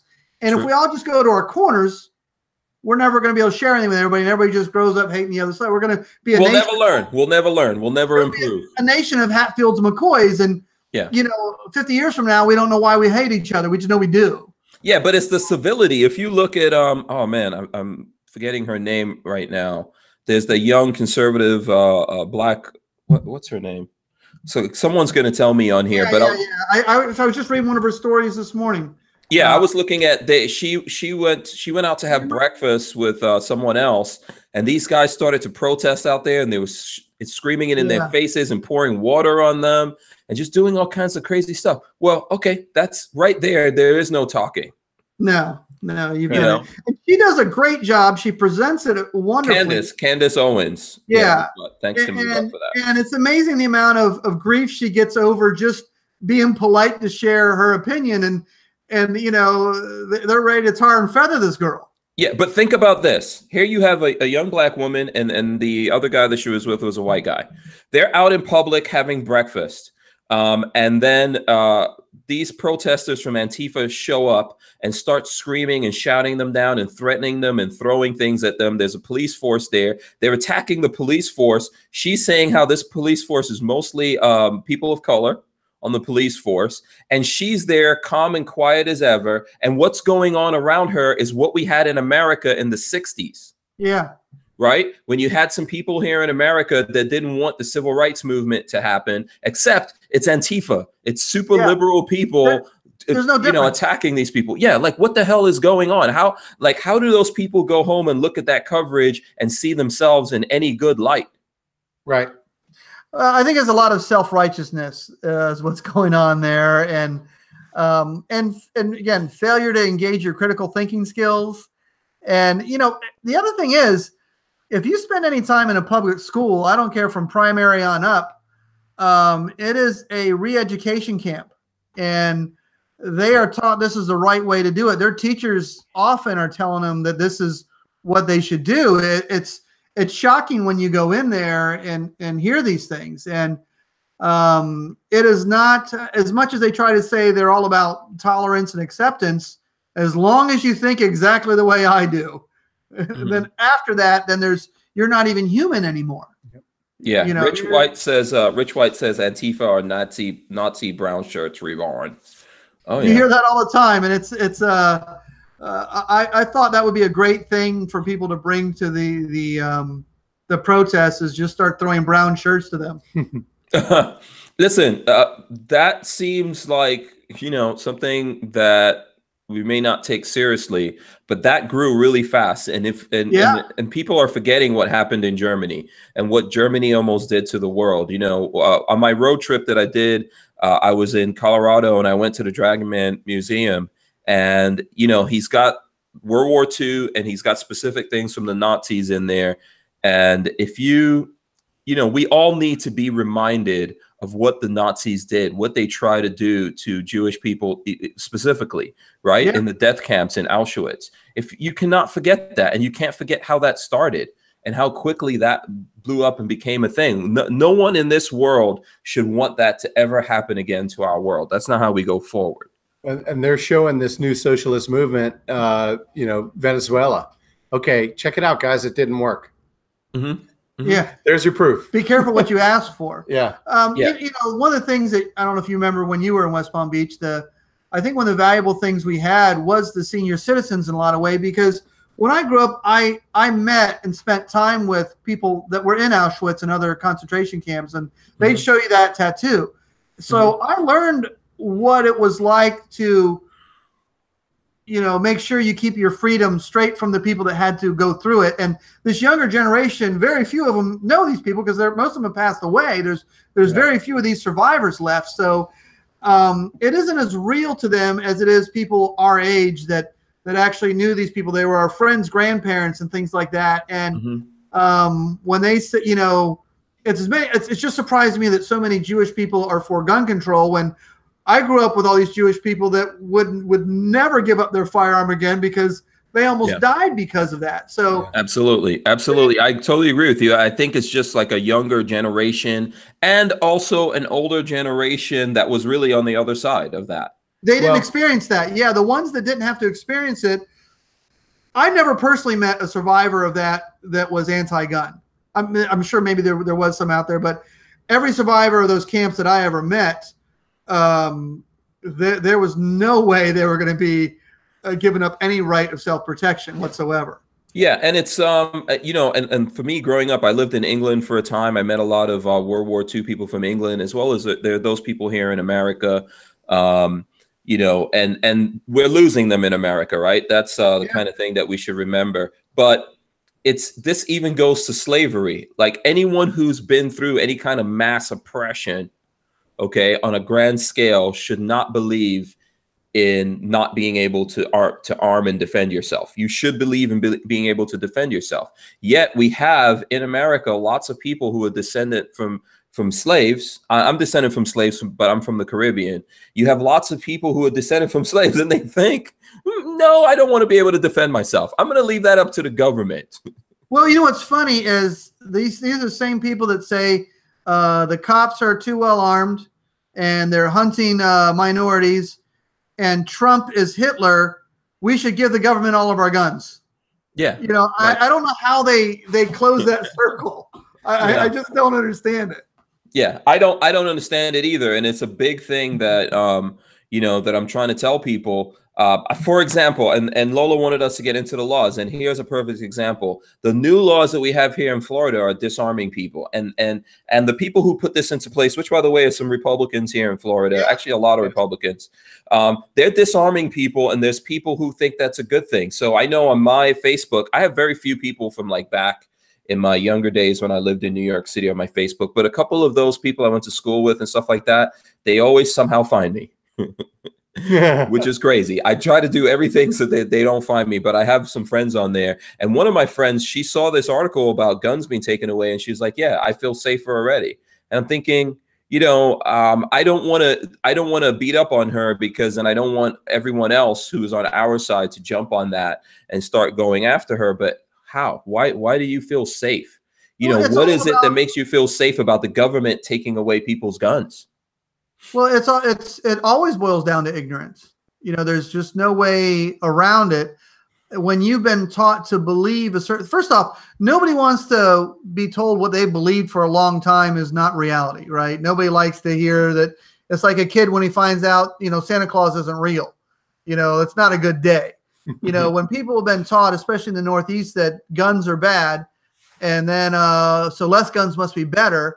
Those are usually people that have never been in a situation where they needed one or fired one. Yeah, or even touched one at all. So they have no idea how they work. They kill indiscriminately on their own, and they just have such little knowledge over the subject. That's why they make these statements. Oh, it sounds good. And they come on the news and say fully semi-automatic. Yeah, I totally agree with you. The funny thing is, like, her son is the same age as my kids, and my kids and her son all grew up here in Florida, and he's into guns just like my kids are. How could you, you know, if it's like living in Florida and you don't teach your kids how to swim, right? Yeah, you know, your kids happens all the time, and you know, it surprises me when I tell people that are against guns, you know, we need to teach your kids about gun safety, and they, oh, we don't want to do that. I'm like, well, you know, 1 out of 2 homes has a gun in it, so the chances of them coming across it are pretty high. So wouldn't you just rather them, you know, be safe about it? So I guess you don't teach your kids how to swim. You don't talk to them about sex or drugs. You just, if you ignore it all, you got nothing to worry about, you know? Yeah. That's the mentality, the head in the sand. You're absolutely right. Yeah. I come from a family that did not, no guns. We don't believe in guns. There was even bumper stickers involved. Oh, wow. We don't believe in guns. And when, you know, I moved to Florida and I started shooting and I got into guns and I loved them. And I taught my son when he was 7 how to shoot. And the question from the family was, just because you like it, why would he have to know? I said, well, I have guns in the house and he needs to know exactly how to use the gun, take all the mystery out of the gun. And he needs to know that if he touches it while I'm not around, he doesn't have to worry about shooting himself. He has to worry about me. And if he sees a gun in another house, he'll tell you now, several years later, I run, Dad, right, out of the house, gone, because you don't know what the other kid's doing. But so many children don't know that. They have no training, their parents haven't even talked to them about it. You know, and it's one of those things like, you know, they say, talk to your kids about drugs. Talk to your kids about everything. Talk to your kids about guns too, because they need to know. Yeah, absolutely. Lemming Kenny says, my neighbor's friend blew his hand off in the garage a few months back. The difference with, I think kids all over America should learn how to swim. We're pretty much surrounded by water. I think everyone should learn about kids should learn about sex. Yeah, you shouldn't wait, for that. They should learn. Yeah, just like you teach them how to drive, and you've got to teach them about seatbelts and be careful when you drive. Guns are a thing that all across America, we should teach our kids about this, because even if you live in a place that's very restrictive on guns, there's still a lot of guns. There's still a lot of gun violence, as we see in Chicago. And if you had kids in an earlier age being taught about guns and the destructive power, as well as how to make this gun totally inert and not destructive, and what you should do in these situations and all that, then they have a handle on this before someone just shows up in school one day with a gun in their backpack because they took it from their parents or something like that, Yeah, and they want to handle it but don't know how. And getting back to the kids, kids recognize YouTube stars over movie stars now, especially the young ages from 8 to 16. They watch more YouTube than they do TV and movies now. So what you guys are doing is absolutely amazing and essential, because when they do go to school and they get the wrong perspective, the rest of America is relying on the free speech and the voices like yourselves to teach them the truth, to tell them that, maybe what they heard is not true. And I think a lot of them are starting to come around and realize, there's more than one story here. They're not just taking what they're hearing for, truth anymore. They're learning different things. But, when you bring it into in a context like this, where you're speaking with somebody like Jeff, who is on the board of things and understands it, third generation, they can actually learn something, and so it's almost our responsibility to educate them in any way that we can. And what you guys are doing, I think, is right on. And that's why we're so big on doing, a social media type event, because we want to promote you guys to help bring young people into the sport and to teach them the truth, teach them safety, teach them the truth about guns. The misconceptions are wild out there. People have no idea what's what anymore. I totally agree with you. I think we all realize, especially if we have kids, that the more you try to hide something from children, the more they seek that thing out. So the more they make us taboo, like on YouTube, for example, by banning us or restricting us, we're going to go off somewhere else, and the kids are going to follow us because you're making us a taboo. Exactly. They're going to find you. Wait a minute, I'm not supposed to see that? Well, get out of my way. I'm going to find it. Right. Eliminate the taboo. Lola and I, we're raising our kids. They're still not old enough to drink technically, but we let them drink so they can see, oh, okay, this is how this thing makes me feel, in a controlled situation in our own home, so that we can have discussions about it with them and all that before someone else introduces it to them, because you can't stop that. No, it's going to happen. You either can control how they, just like you said, how they're doing it when they first get into it, and get the the strangeness away from it, or the pull of it, and get it done. So when somebody says, oh, you want to drink this? No, man, I tried that before. That was terrible. Again, takes the mystery right out of it. Yeah. And the weird thing that's happening with YouTube is that so on YouTube, even though they're restricting us, there's still videos like the video that Childish Gambino did about This Is America, where he's shooting someone in the back of the head. There's still stuff like that. There's still video games. Yeah, they're okay with a lot of terrible content, but they decided that, people like you that actually have facts and truth, and it's presented well, that just makes them uncomfortable. Yeah. And I'm not against any of that stuff. I'm not against what Childish Gambino did. I think it's art. I don't agree with it. Think is bullshit. I actually like the Nigerian version of that actually a lot better. I don't know if anyone see that. You guys should go look at that. The Nigerian version is actually pretty good. Cool. But the thing is that I believe that those things should exist. I think that video games should exist. I believe that music and all that kind of stuff. I don't believe in censorship of that. But what people need to do is allow, when these kids see this and they want to know more, and they want to know about the destructive capabilities of these things and how to be safe with them and where they came from and what they mean and what the laws are and all that kind of stuff, let's give them that ability to seek out that knowledge and learn something and elevate themselves just from whatever those base emotions that they're getting from the other things that exist out there, Yeah. And you have cool guys like Devil Dog Gamer that's going to be at the event.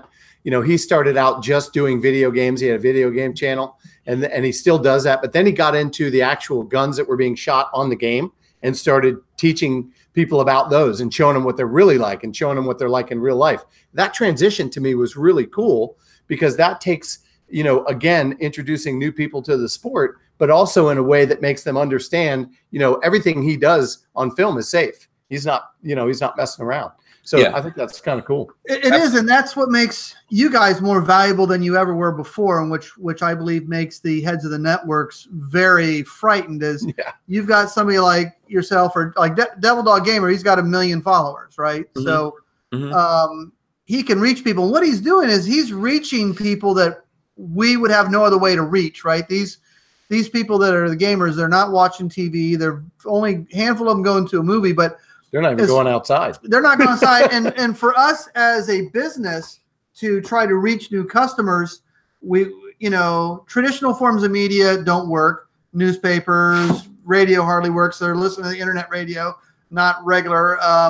They're not watching TV. They're not getting a newspaper. There's no yellow pages. So everybody's getting their advertising online, whether it's Google or Facebook, and we're prevented from using that. Ours get blackballed all the time. So we can't reach anybody. So people like yourself that have an audience, you're our pathway to get to them, right? So Devil Dog, who's got this huge audience, most of which at first were not gun owners, it's hard to get more of a potential to reach than that. So, you know, personalities, internet personalities have a value that few have figured out how amazing it is yet. And as soon as they do, they're going to have to pay dearly for it. Because, and they were so used to keeping most of the revenue for themselves from advertisers where personalities like you can control your own destiny with it. So you get to keep most of it and maybe allow them to have a small percentage. It reverses it. Yeah. You know, we're living in the wild, wild west of all that kind of stuff. Yeah, absolutely. Cool. And when I talk to the chief marketing officers of many of these manufacturers, and I ask them, what are you doing for marketing? How are you getting customers to my store to buy your product? And it's funny how many of them say, oh, well, we do an email blast, we do Facebook and this and that. And I go, great, that doesn't reach anybody new because all it does is your existing customers. So you're preaching to your choir every day. That's a waste of time and money. How are you reaching new people? And most of them, I have to tell you, are dumbfounded. They don't know how to do it. Yeah. You know, so if you're reaching the same 1 million people every single time that already bought your product, granted, you'll get some traction out of it, but nothing compared if you could reach 100 million that never touched it.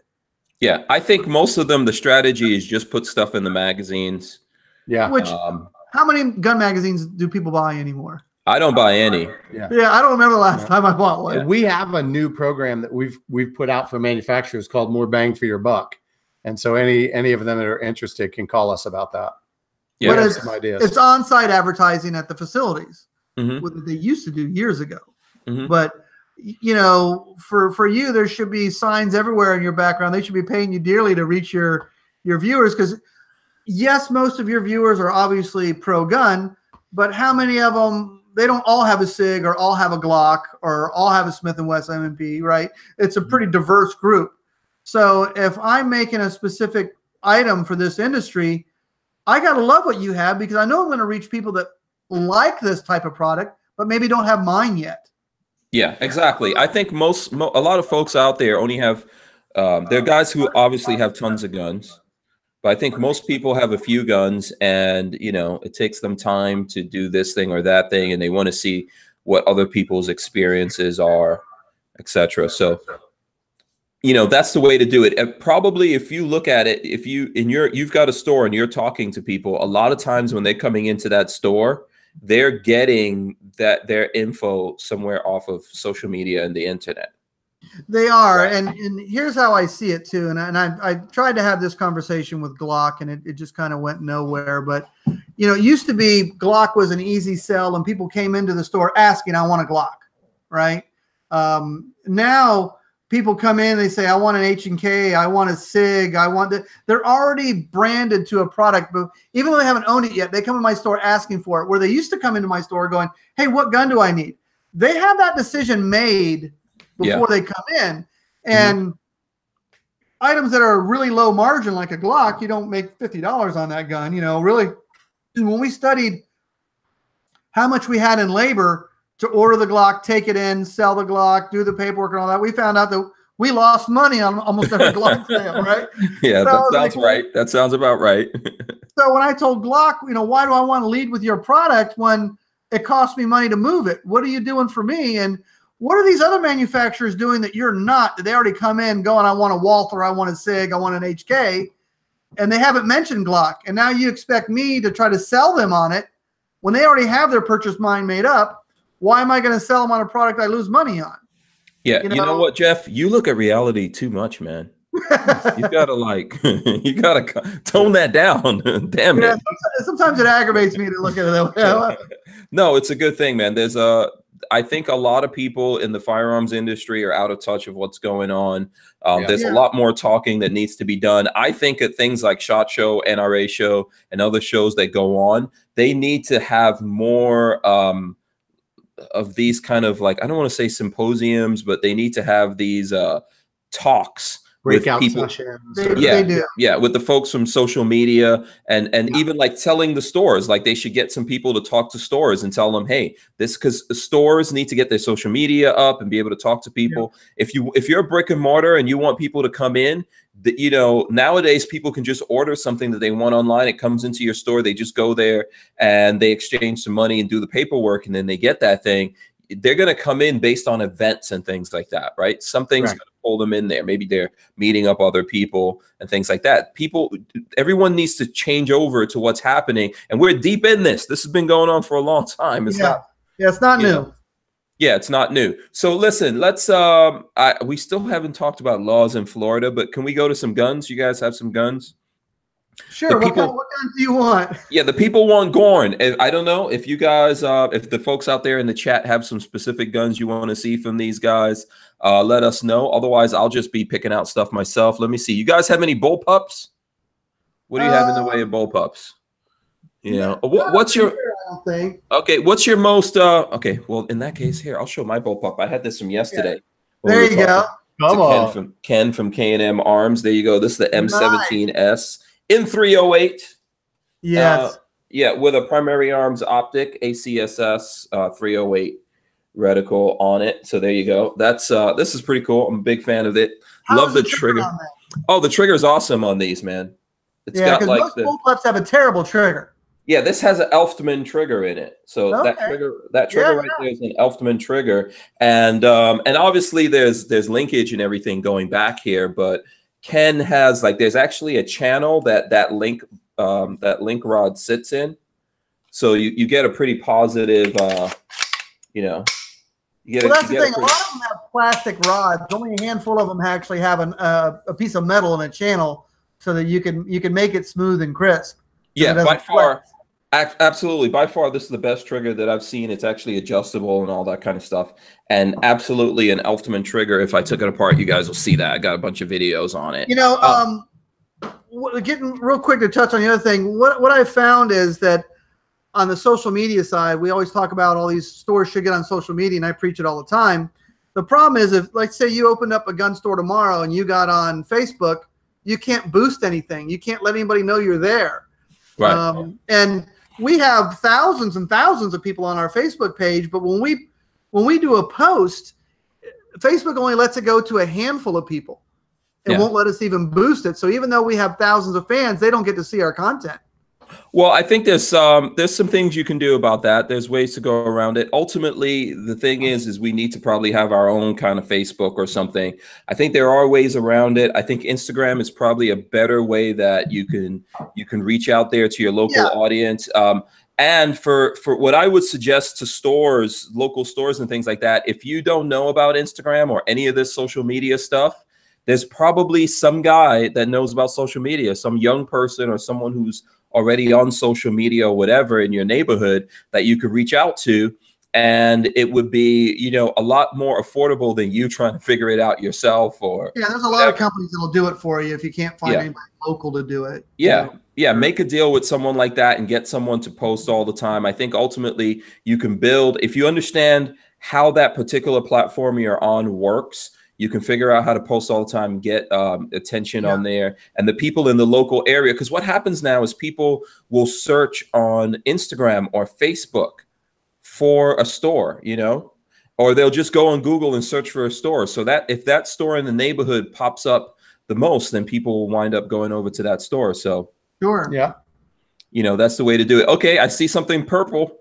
Yeah, we do a lot of different colors because, you know, it's kind of like a Harley. Everybody buys a stock one. They want to do something else with it. This is my administrative assistant. She said, hey, can we do one in purple? And we jumped right in there. Timber Creek makes a lot of great stuff like this. So we do a bunch of different colors, and we go ahead and build them all out in the colors so they're ready to go for people. So the more the manufacturers do things like this, and, you know, obviously the AR platform has been done over and over again, but that's the great thing about it is it's modular. So you can change it up and make people's favorite color. And a lot of people are going to go, oh, man, I never have a purple gun. There's plenty of people want a purple gun or an orange gun or whatever. Purple's better than pink, in my opinion. But we've done a lot of pink guns. I don't know. There's the orange one. Yeah, there's an orange one we're building over there. You know, but gun manufacturers are slow on that too. What they did is just take any gun and make it pink and thought that was a lady's gun. Yeah. So and they didn't realize that a lot of women don't want a pink gun. No, my daughter doesn't want a pink anything as far as I know. This is the orange. But I do like different colors. Oh, this orange looks good. Yeah. Yeah, the orange and black together is going to come out really nice, I think, when it's done. The other one's gray, isn't it? Or green. Green. I think it's green. So the lowers on that are from where again? These are Aero Precision, and then the other anodized parts are from Timber Creek. Okay, very cool. Yeah. So what's the most badass gun that you guys have up there? You know. Well, you know, again, that's an opinion thing, and everybody says, well, the Barrett's got to be the most badass gun you have out there. But I'm a big fan of belt fed, so I like that. I think I see. I see something with a drum mag on it. Yeah, that's actually it. Just holds the belt for the RPD. Yeah. Do I see a lever action suppressed gun somewhere back there on that wall? Actually, that one we built with a golf ball launcher for somebody. Oh. This is all stuff that's in the gunsmith shop. Yeah. So it's pull that off. That looks cool. If we could see it, there's nothing wrong with a golf ball. We do put a lot of cans on lever actions because they're a 30-30 with a can is a great hunting rifle, especially for wild boar. Yeah. Oh, okay. But, nice. Yeah, this thing works really good. We're doing a can form also for launching the soda cans and stuff. But we're going to have that at the event too. Yeah, this will put a golf ball out there. Wow, that's really cool. They're loads of fun. Yeah, I see someone in the chat is talking about they like the new Spike Spartan lower, but they don't like it at the price, $350, which I actually saw that Spike Spartan lower. Where did I see that? I think I saw that recently here. Let me see, where was that? Well, you know, it's funny. Consumers of firearms, if one shop has something that's $5 less or $5 more than the other shop, then they're thieves and criminals. You know, it's kind of funny how a consumer will look at it, not realize that maybe that shop has more rent or whatever. But you know, everybody looks for the bargain. But you know, like Spikes makes a lot of specialty fun stuff that you just can't get anywhere. So they're going to make some money on it while they can, and I don't blame them for it. Yeah, so I just threw that up. That particular thing, I just threw it up in the chat. If you guys, so in the chat here, you should see. I sent you guys a link of it. I'm looking at the new. It's on the Firearm blog. Actually, let me see. I could maybe share that here in the chat with everyone, so folks can get a look at it. It looks pretty good. And I'm a fan of Spartan-ish stuff. Yeah. You know, obviously I got the Mohawk or whatever going. It looks really good. Here's the thing that I think a lot of people don't understand about Spikes as well. Like, people think Spikes is manufacturing this themselves. They're not. Spikes doesn't manufacture anything.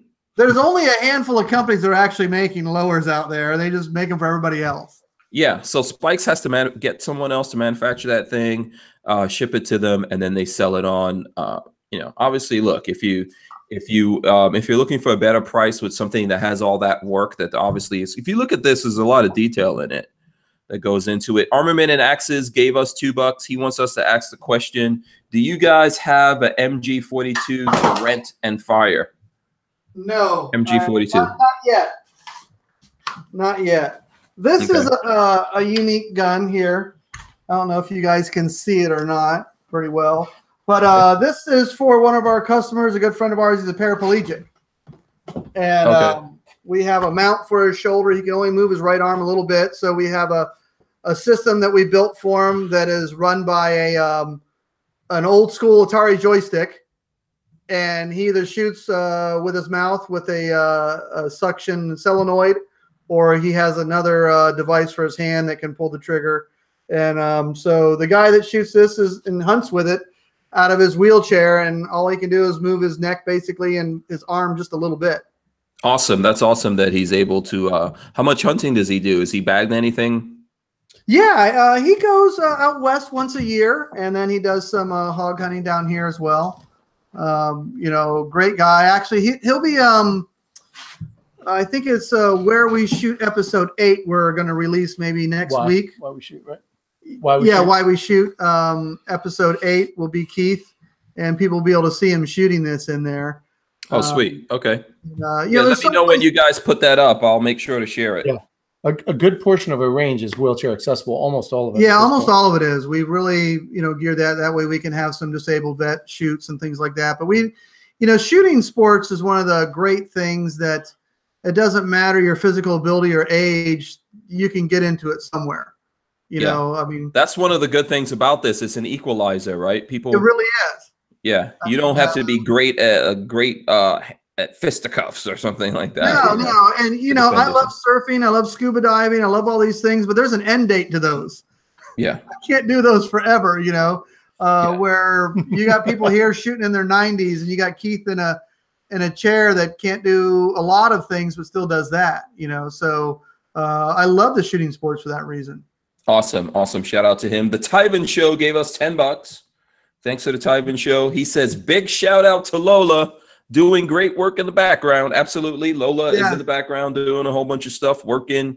She's doing like, as usual, multitasking, which is a lot easier. This is another power of the woman in order to multitask. I told you the other day, you're so lucky to have a Lola. You know what? If I had $1 for every time I heard that, I'll be pretty wealthy. I wish I could figure out a way to get some money every time someone tells me that. Yeah, but most people look at my wife and try to figure out how in the world I pulled that off. So I hear it all the time too. Yeah, I go through that all the time. I tell them it's obviously not looks or brain, so it must be something. It's the schlong. I'm not sure. She's just a really kind person, as well. I think she felt sorry for me. I just tell them it's the schlong, man. That's what you. When people ask you that, just tell them, hey, girth helps. Right. Size apparently does matter. Not that that's true. Not that that's true. It doesn't matter. You can still say it. Yeah, exactly. I know you want to get to the laws, and there's a lot of things with that were really screwed up. One is when they passed all the laws, nobody bothered to tell any gun shops what they were. So everybody was scrambling trying to figure that out. It was just we heard laws were passed, and we all wondered what they were. And this law was passed to stop supposedly stop these shootings because this shooter at Stoneman was 18 or 19, but what they failed to realize, there's a whole lot of pictures with him with handguns. So clearly he was able to get his hands on whatever he wanted, so the age wouldn't have mattered. Yet we still decided to restrict all the young adults' rights over. And again, even though it's passed, it would not have stopped what happened. Okay. Yeah. So, and as long as a kid has taken a Hunter Ed before he was 18, even, when he's 18, the adult can now still buy the gun because he or she took a Hunter Ed class. So if the shooter had known that, he could have gone and got a free Hunter Ed class from FWC and still went out and bought whatever he wanted. Yeah, there's a lot of stuff wrong there. Quickly, let me just shout out David Reed. He gave us $2. He says his comment is your buck. There you go. And RTS guy says, please, Patreon peeps. I don't know if he wants me to shout out the Patreon peeps, but RTS guy, shout out to him. So what the thing is, I think that no matter what laws we make, one of the problems first of all, in America, we have too many laws. Okay. Yeah. And that's the problem here in Florida. We can make a whole bunch of laws. What we've effectively done in Florida is we've now disallowed someone who's 18, 19, 20 years old to defend themselves in Florida. And I spoke to like Keith Perry, who's running for office right now. You know, Keith Perry, I spoke to him, and he's one of the people who allowed these new laws to pass. As a matter of fact, Keith Perry could have killed it, you know, in committee. Yeah. And he says, oh, it's no big deal because, you know, my daughter, she's that age and I could just still go buy her something. Okay. But what if she doesn't have a father to go do that for her? Well, exactly. That's the exact argument. One, what if she doesn't have that? There's all these people out there in Florida who are 18, 19, 20 years old. They're on their own, single mothers and all that. And now they cannot defend themselves. Right. Okay, they cannot defend themselves any longer. And obviously that was a pretty, when I heard that come out of his mouth, I was like, wow, Keith Perry is an elitist. And he's the guy right here in Gainesville. I mean, I vote for this guy. And I used to vote for him. We had the, you know, our guy down here was Brian Mast. And when he proposed these crazy things, I couldn't believe it. Yeah. And how does that stop? Like, what if, so how, and then that comes back to the argument, like you're making all these laws to stop a 19-year-old or 20-year-old or 21-year-old from being able to do this. But if you're saying that you could also buy stuff for them, that's why you did this, then that totally eliminates the need for the stupid ass law that you put in there, because you're acknowledging the fact that there's other ways for people to get their hands on these things. They're telling you what their go around is, and and then they're saying we're buying a gun and giving it to our kid.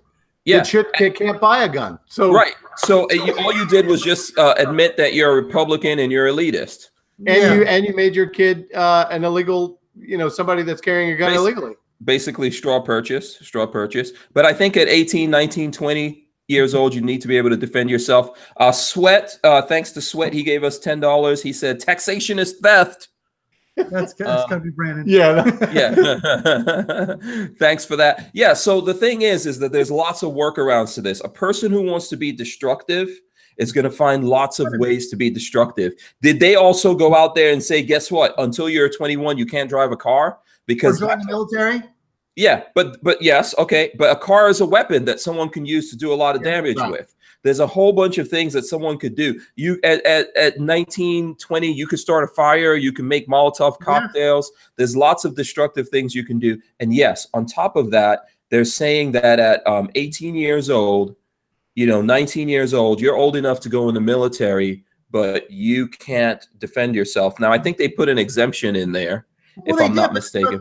But that's the point, though. If you're a military, you can still have it. But where I have the problem with it is if they think that you have the responsibility, the wherewithal, and the mature enough thought to sign up for 6 years of indentured servitude in this country's military, but then at the same time, you don't have enough brains to be able to purchase your own tool for protection. So the only way you can now protect yourself is if you get sent away to boot camp and to a foreign land, and they're going to give you a rocket launcher or grenades or whatever, but they're willing to accept your 6 years of service at 18. But at the same time, they're saying at 18, you don't have the brains to make a decision. Well, and there's a lot of things about that. So you're 18, 19 years old, you're in the military, you get married to your high school sweetheart, you go off, you can defend yourself. What about her? Right. Good what call. About her? And I was married at 18, and I had my first house and my first business before I was 21. And you were, and there's lots of people that are 18, 19, 20 years old, and they're independent from their parents, or they're just, their parents aren't around, you know? So I asked him about all of these things, and what totally blew my mind is that Keith Perry said that he doesn't even think that people should be able to vote until they're 21. Well, you know, I'm if you're going to take away their rights, then why not just take all of them? You know what I mean? Like, if you're saying they don't have the responsibility to own a firearm for protection, then why does that same person have the thought process to make a good vote? Yeah, I think this is all ridiculous. I think these guys should have killed this thing in committee. I asked them why they didn't kill it, and they said because these anti-gun places bust in all these students and had the students show up there in Tallahassee. And my thing about that is, so I go through, I vote for you, I support you, and you don't even have the cojones to stand up to some kids, they don't understand Not what the only world that, is they about. stood up to kids that aren't going to be voting for them anyways. Yeah, right? So absolutely. they caved into people that are not going to keep in office. And like Brian Mass down by us, I'll be surprised if he keeps his seat. Whenever he posts something on Facebook, he is continually attacked over doing that. So these guys who thought that they were going to appease a group of people that weren't making rational decisions to save their job have in fact just sealed their own fate. Yeah.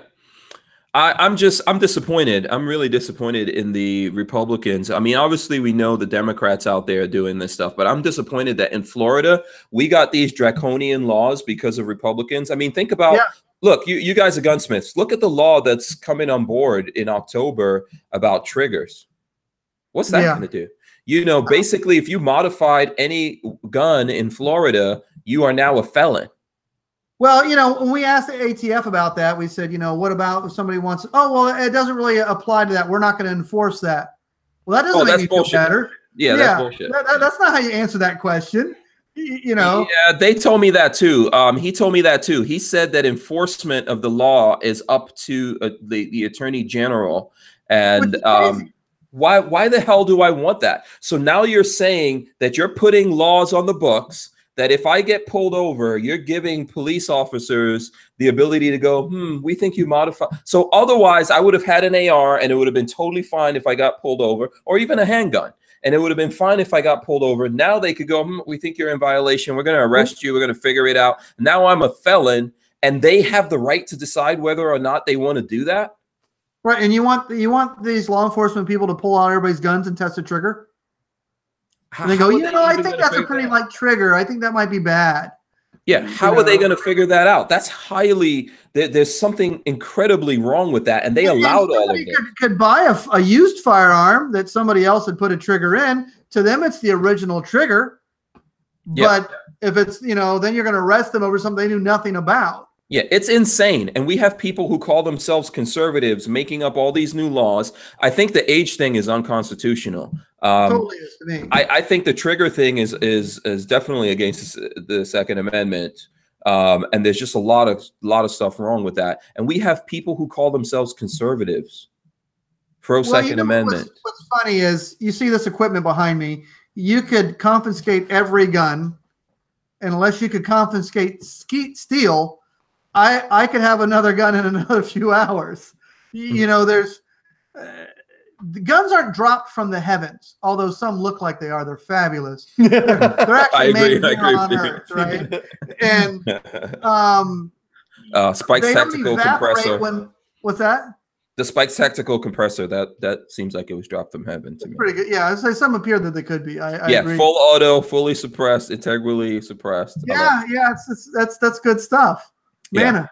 So I guess maybe ammo would be mana. Yeah. You know. Yeah. Anyways, you know, when you ban something, they don't evaporate. People like us with the skills on how to cut metal into certain things, if we were to go bad, we would just make new ones, you know, before dinner. So, and bad guys employ people with those skills all the time. So, you know, we all know, our whole choir that we're speaking to right now knows that it's ridiculous. And I think that that's what they're trying to do ultimately, is suppress our knowledge that we try to share with these people that think, you know, gun bans are good, that, you know, they don't understand that they're just metal, wood, and plastic. They're gonna go after our ability to manufacture guns. I mean, they're already doing that. They're trying to block 3D guns. The next thing they're gonna do is say, well, there's all these guns out there. People can build guns on their own, and that's legal in America. But they're gonna change. They're gonna try to change that, right? Well, sure, but you know, as long as there's a mill and a lathe out there, somebody can make a gun. You know, and there's plenty of factories in not only this country but other countries that just make illegal guns, anyways. You know, so. Yeah, I just shared a link with you guys from the Firearm blog. Local firearm fabrication in Nigeria. That's the title. Nigeria has laws that restrict ownership of firearms to citizens being barely able to purchase and possess pump-action shotguns at the most, and single or double-barrel shotguns generally. Aspiring gun owners need to be 35 years of age, also qualify for the necessary licenses. may only be approved by the president of the federation. So this, it's crazy. So this article is talking about how this places in Nigeria just building their own guns, and people in Nigeria have a huge problem. I used to live there.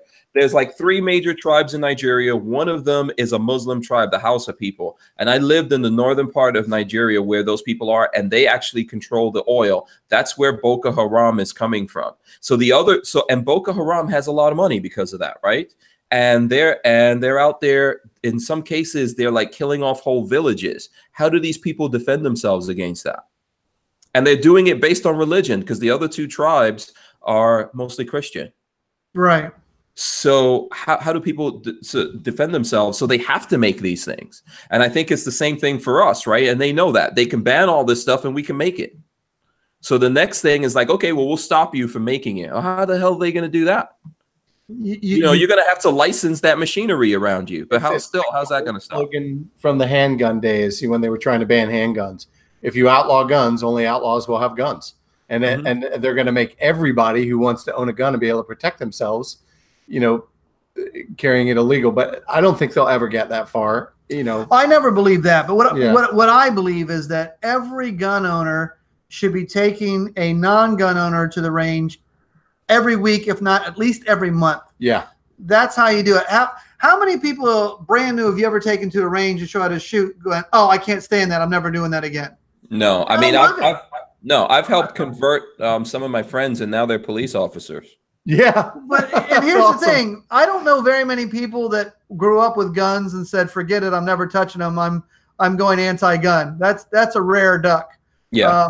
Every time you convert someone to be a gun owner, an angel gets a wing. That's exactly right. They get wings. They get wings. Yeah. all of your viewers should be thinking about that. That's their outreach. Save up some money and buy a little bit of ammo and take these people to a range and show them how this stuff works. Take that mystery out, and it'll start their addiction immediately. But now, if you're the type of person that's maybe not a good instructor or not great with people, maybe just invite a friend that is good at that to help the other ones. But take them to a great range like ours, where we take have them to a really good range where we can do it. Yeah, absolutely. And speaking of which, you can also, if you're watching this and you've never shot a gun and you're interested in it, you can come out to the Okeechobee shooting sports in Okeechobee, Florida on August 25th. We should probably, because we got a couple more, we're going to go a little bit late because we came on a little bit late. We should probably give folks here at the tail end of this more details on that. Sure.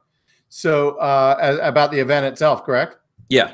Yeah. So the event is going to have a lot of different activities, but each personality is going to have their own bay and a little bit of time each one separately where everybody can watch them together, so that you can, if you're fans of Hank's or fans of the Gould brothers or something, you can get to hang out with Hank too. You're not limited to just hanging out with Steve. You don't have to pick one. You can make your rounds. And we're also going to do a panel discussion with you guys up there, where we do just like you're kind of doing here, with different topics, both from your viewers to ask questions and some that we're going to set up too, where you guys can also ask each other, the different personalities, what they're doing. And we're really encouraging the followers of each of these personalities to follow the other ones. Yeah, absolutely. You might get like 2 people up there that know me, but I'll be up there. Yeah. There'll be a lot more to know you afterwards. There's more than that here. And we're just trying to make a good platform for you guys to be able to create content off of too. But from the viewer standpoint, it's really going to give them a chance to see you more than what they just do on a podcast or on a video, and maybe even end up in one of your videos or your messages, so that they can be a part of it too. Yeah. And unlike Hollywood, where you can't get near Brad Pitt, you can go shooting with Hank. How good is that? Oh, absolutely. You guys as the creators will be giving away the items that are given away, so your fans can win a gun directly from you, and from some of the other guys too. But this is the perfect opportunity for the fans that are coming out to this event to bring somebody who's not a shooter, bring somebody new that doesn't know anything about it, and introduce them in a fun environment, because it's really going to be fun. There's going to be a lot going on. There's going to be some cool stuff happening here, and this is not one you want to miss. I think this is something that we'd like to do more of, and we'd like to see more of. I think, after this event, we want to do more of these as well. I think getting all of you creators together, and especially the day before, Hank, we're going to do something really fun with you guys when you all come in as creators, and there'll be some opportunity to get some great footage on that day too. Yeah, I'm looking forward to that. So who exactly is coming out? So it's going to be yourself, the Gould brothers, Devil Dog Gamer, and we have some others that are pending, and we have one that we are pretty sure is coming. We're just waiting for the final on that. So we hate to throw names out until we know. Devil Dog's he's relatively new to the game, but he's very popular. He's got lots of followers, fans, and all that kind of stuff. And a super nice guy. Yeah, one thing that we've noticed, a lot of these guys, people think that you've got to be this over-the-top personality to make it. But what we found with most of the people that are doing what you do, when you meet them in person, they're humble, great people. They don't have the attitudes of Hollywood celebrities. Right. They're regular people. They just enjoy what they're doing and enjoy people that like to watch their content. And the time everybody spends together is a lot better than what you see in the Hollywood celebrity world. Absolutely. So give us the Tyven show is asking us to give us the specific details again. Mike, go ahead and run everything down so the folks who are watching here can get it written down. And then also this is online at Okeechobee Shooting Sports. Yep. Fantastic. Okshooting.com. Yep. Okay, shooting. So go ahead, Michael. Give us the rundown. So it's August 25th on Saturday from 10 o'clock to 5. You can show up at 9 o'clock beforehand, get your waiver filled out, some things like that. You can do an online waiver before you come to the event. You can go to Eventbrite and type in YouTube meet and greet, and it will pull up there. You can go to our website and you can access it there. That will be live, I believe, tomorrow as well.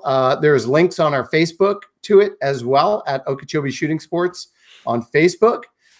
Tickets are free again for the event. So the event tickets, meet and greet, are free. If you're planning on shooting that day, there will be the standard range fee, but at a group rate. And that will allow you to shoot all over the range as well. We're going to have tons of weapons available for rent. We're going to have some cool stations set up to shoot fully automatics and some other things like that, where if you just want to shoot a clip of something cool, you can do that. And again, the personalities are going to be bringing some of their favorite weapons and firearms, so you can shoot with them. You can see some of their favorite toys, maybe that they won't shoot with you, but they'll show you. But they're going to have a lot of cool firearms to shoot with you. I'm not going to be bringing any guns. Nope, I know. Well, I'm going to shoot you guys guns. Yeah, absolutely, and because that seems like more fun to me. Yeah, and we're going to. I won't be able to get. I won't be able to get all those guns in my R8. So no, we're going to drive your car when you shoot our guns. It's perfect. Oh, yeah. Fine. See, there's a motorcycle track next door. We're just going to take your car there for. Hold on a second. Wait, what? It's all-wheel drive. It's all-wheel drive. It should be fine. Yeah, I don't know about those ruts. What's the wheel travel you got on that? It's not a lot, Jeff. We'll figure it out.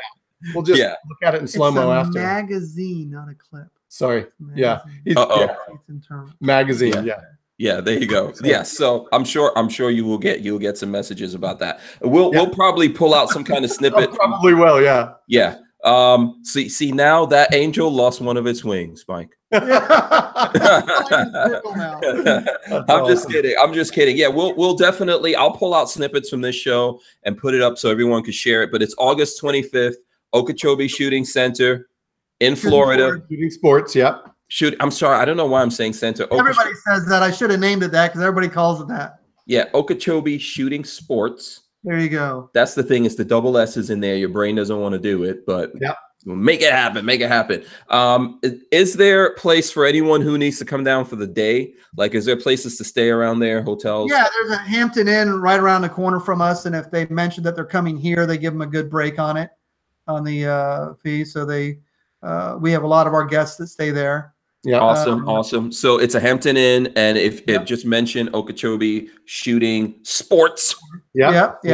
And if they want to camp, right now it's printed because the bathroom and shower building isn't done yet. But if they want to camp and use a porta potty and all that sort of thing, then they're welcome to do that as well.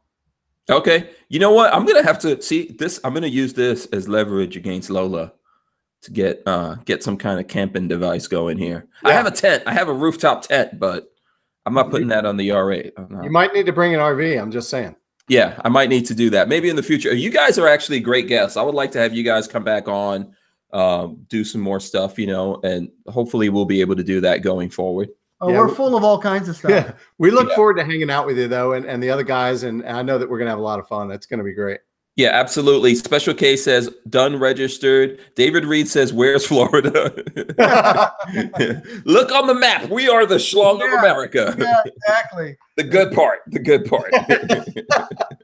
And these guys are right where the piercing is. Yeah, right at the top of it. We're right there. Yeah, if you don't know what we're talking about, you're going to have to go back to the beginning for that one. Right. Yeah. So there you go. Yeah. Any other details, any websites or places that people can go to find out about this? They can go to our Facebook page or our website, either way, and find it that way pretty easy. Or Eventbrite, they can go to and put in YouTube meet and greet on that. And if anybody is interested, any of your viewers that are wanting to put products out there for you guys to test, have them contact Mike here for that, because probably email at events@okshooting.com. Yeah. Because we'd like to see some product demos and tryouts with you guys along with your fans. So, we're going to do that between you guys too. Each of you give your own opinion on it, because when you watch these reviews of certain products, you're just getting that person's, the next guy might have a totally different opinion about it. So we like to get them all out there and have the discussion go in a bigger way than that. We have one manufacturer committed to coming out and sharing some of their new items as well. Yeah, because this is our inaugural vet, so this will be used to make it bigger next year. Yeah. Okay. Cool. And we've got what? How many weeks? 2 weeks? Only about 2 weeks. Couple weeks. Fast, man. Yeah. 2 weeks. Yeah, we got about 2 weeks for it. So if anyone's listening to this, I'll probably cut out this part of the video and throw that back up on YouTube, so we have something out there that more people could see and be able to come out to it. Rondell Stewart says, I might have to schedule a business conference in Florida around that time. Good idea. Absolutely. If that's what you need to do, man, do it. Get it done. Yeah. So one more time, it is Okeechobee Shooting Sports. Yeah. Just search for that on Facebook. You've got the .com, right? Yeah. okshooting.com. Okay. Are you on Twitter? Yep. If you go to Eventbrite, you can type in YouTube meet and greet and it will come up. You may have to put the area, just put Okeechobee, Florida. And it'll come right up. But again, on our Facebook page, we have ads on there. You can click on the ad. It'll take you right to the Eventbrite link. Your tickets are free again, but you do have to have them before August 20th to be eligible for the drawing or the raffles. Yes. So we're giving away some guns. We don't know the details. You guys don't have the details on that yet, right? No, because more and more is coming. So we're trying to. Yeah. None of them are bad. Yeah. They're all great. No free gun is bad, in my opinion. I'm just telling you. Yeah. If it's a high point, I'm not going to be mad about it. They're taking it. Yeah, absolutely. Yeah. So, and if you guys want to find out more, just go follow these guys. You're on Facebook. Are you on Instagram? Yep. Okay. And you're Okeechobee Shooting Sports on Instagram? Yeah. Yes. Yeah. They're on Facebook, Instagram, Twitter. What are you on Twitter? I think it's OK Shooting or Okeechobee Shooting Sports on that. Yeah. I'm not. That's Brandon's world. Yeah. We haven't. I have somebody on staff that handles all that, so I don't have to. Well, yeah, we'll try to roll it in, or you could just go to Google and search it, and you'll find them. It's August 25th. Thanks a lot for coming on, guys. I'm going to cut it off now. You guys stay right there, but we're going to cut it off. Thanks to everyone in the chat for hanging out with us. I'm glad that a lot of this worked out better than it did yesterday. I look forward to seeing everyone out there, not just the people that are fans of mine, but seeing like everyone who comes out to the event. And it would be cool to see some people come out there that have never shot before. Yeah, absolutely. Bring the newbies. Yeah, we're excited to host you all. Yeah, absolutely. And you guys said that you are pretty much handicap accessible down there, right? Yep. Awesome. And if you want to stay down there, if you want to get a hotel room or something like that, it is at what was the hotel again? Hampton Inn. There you go. Mention Okeechobee Shooting Sports. Absolutely. And they'll give you a break on that. Okay. We will see you guys on Monday. We'll be back, and maybe we'll have these guys come on one more time before we actually do this event. Thanks a lot for coming on, guys. We're out of here. See you later. Peace, guys. Peace. We're out.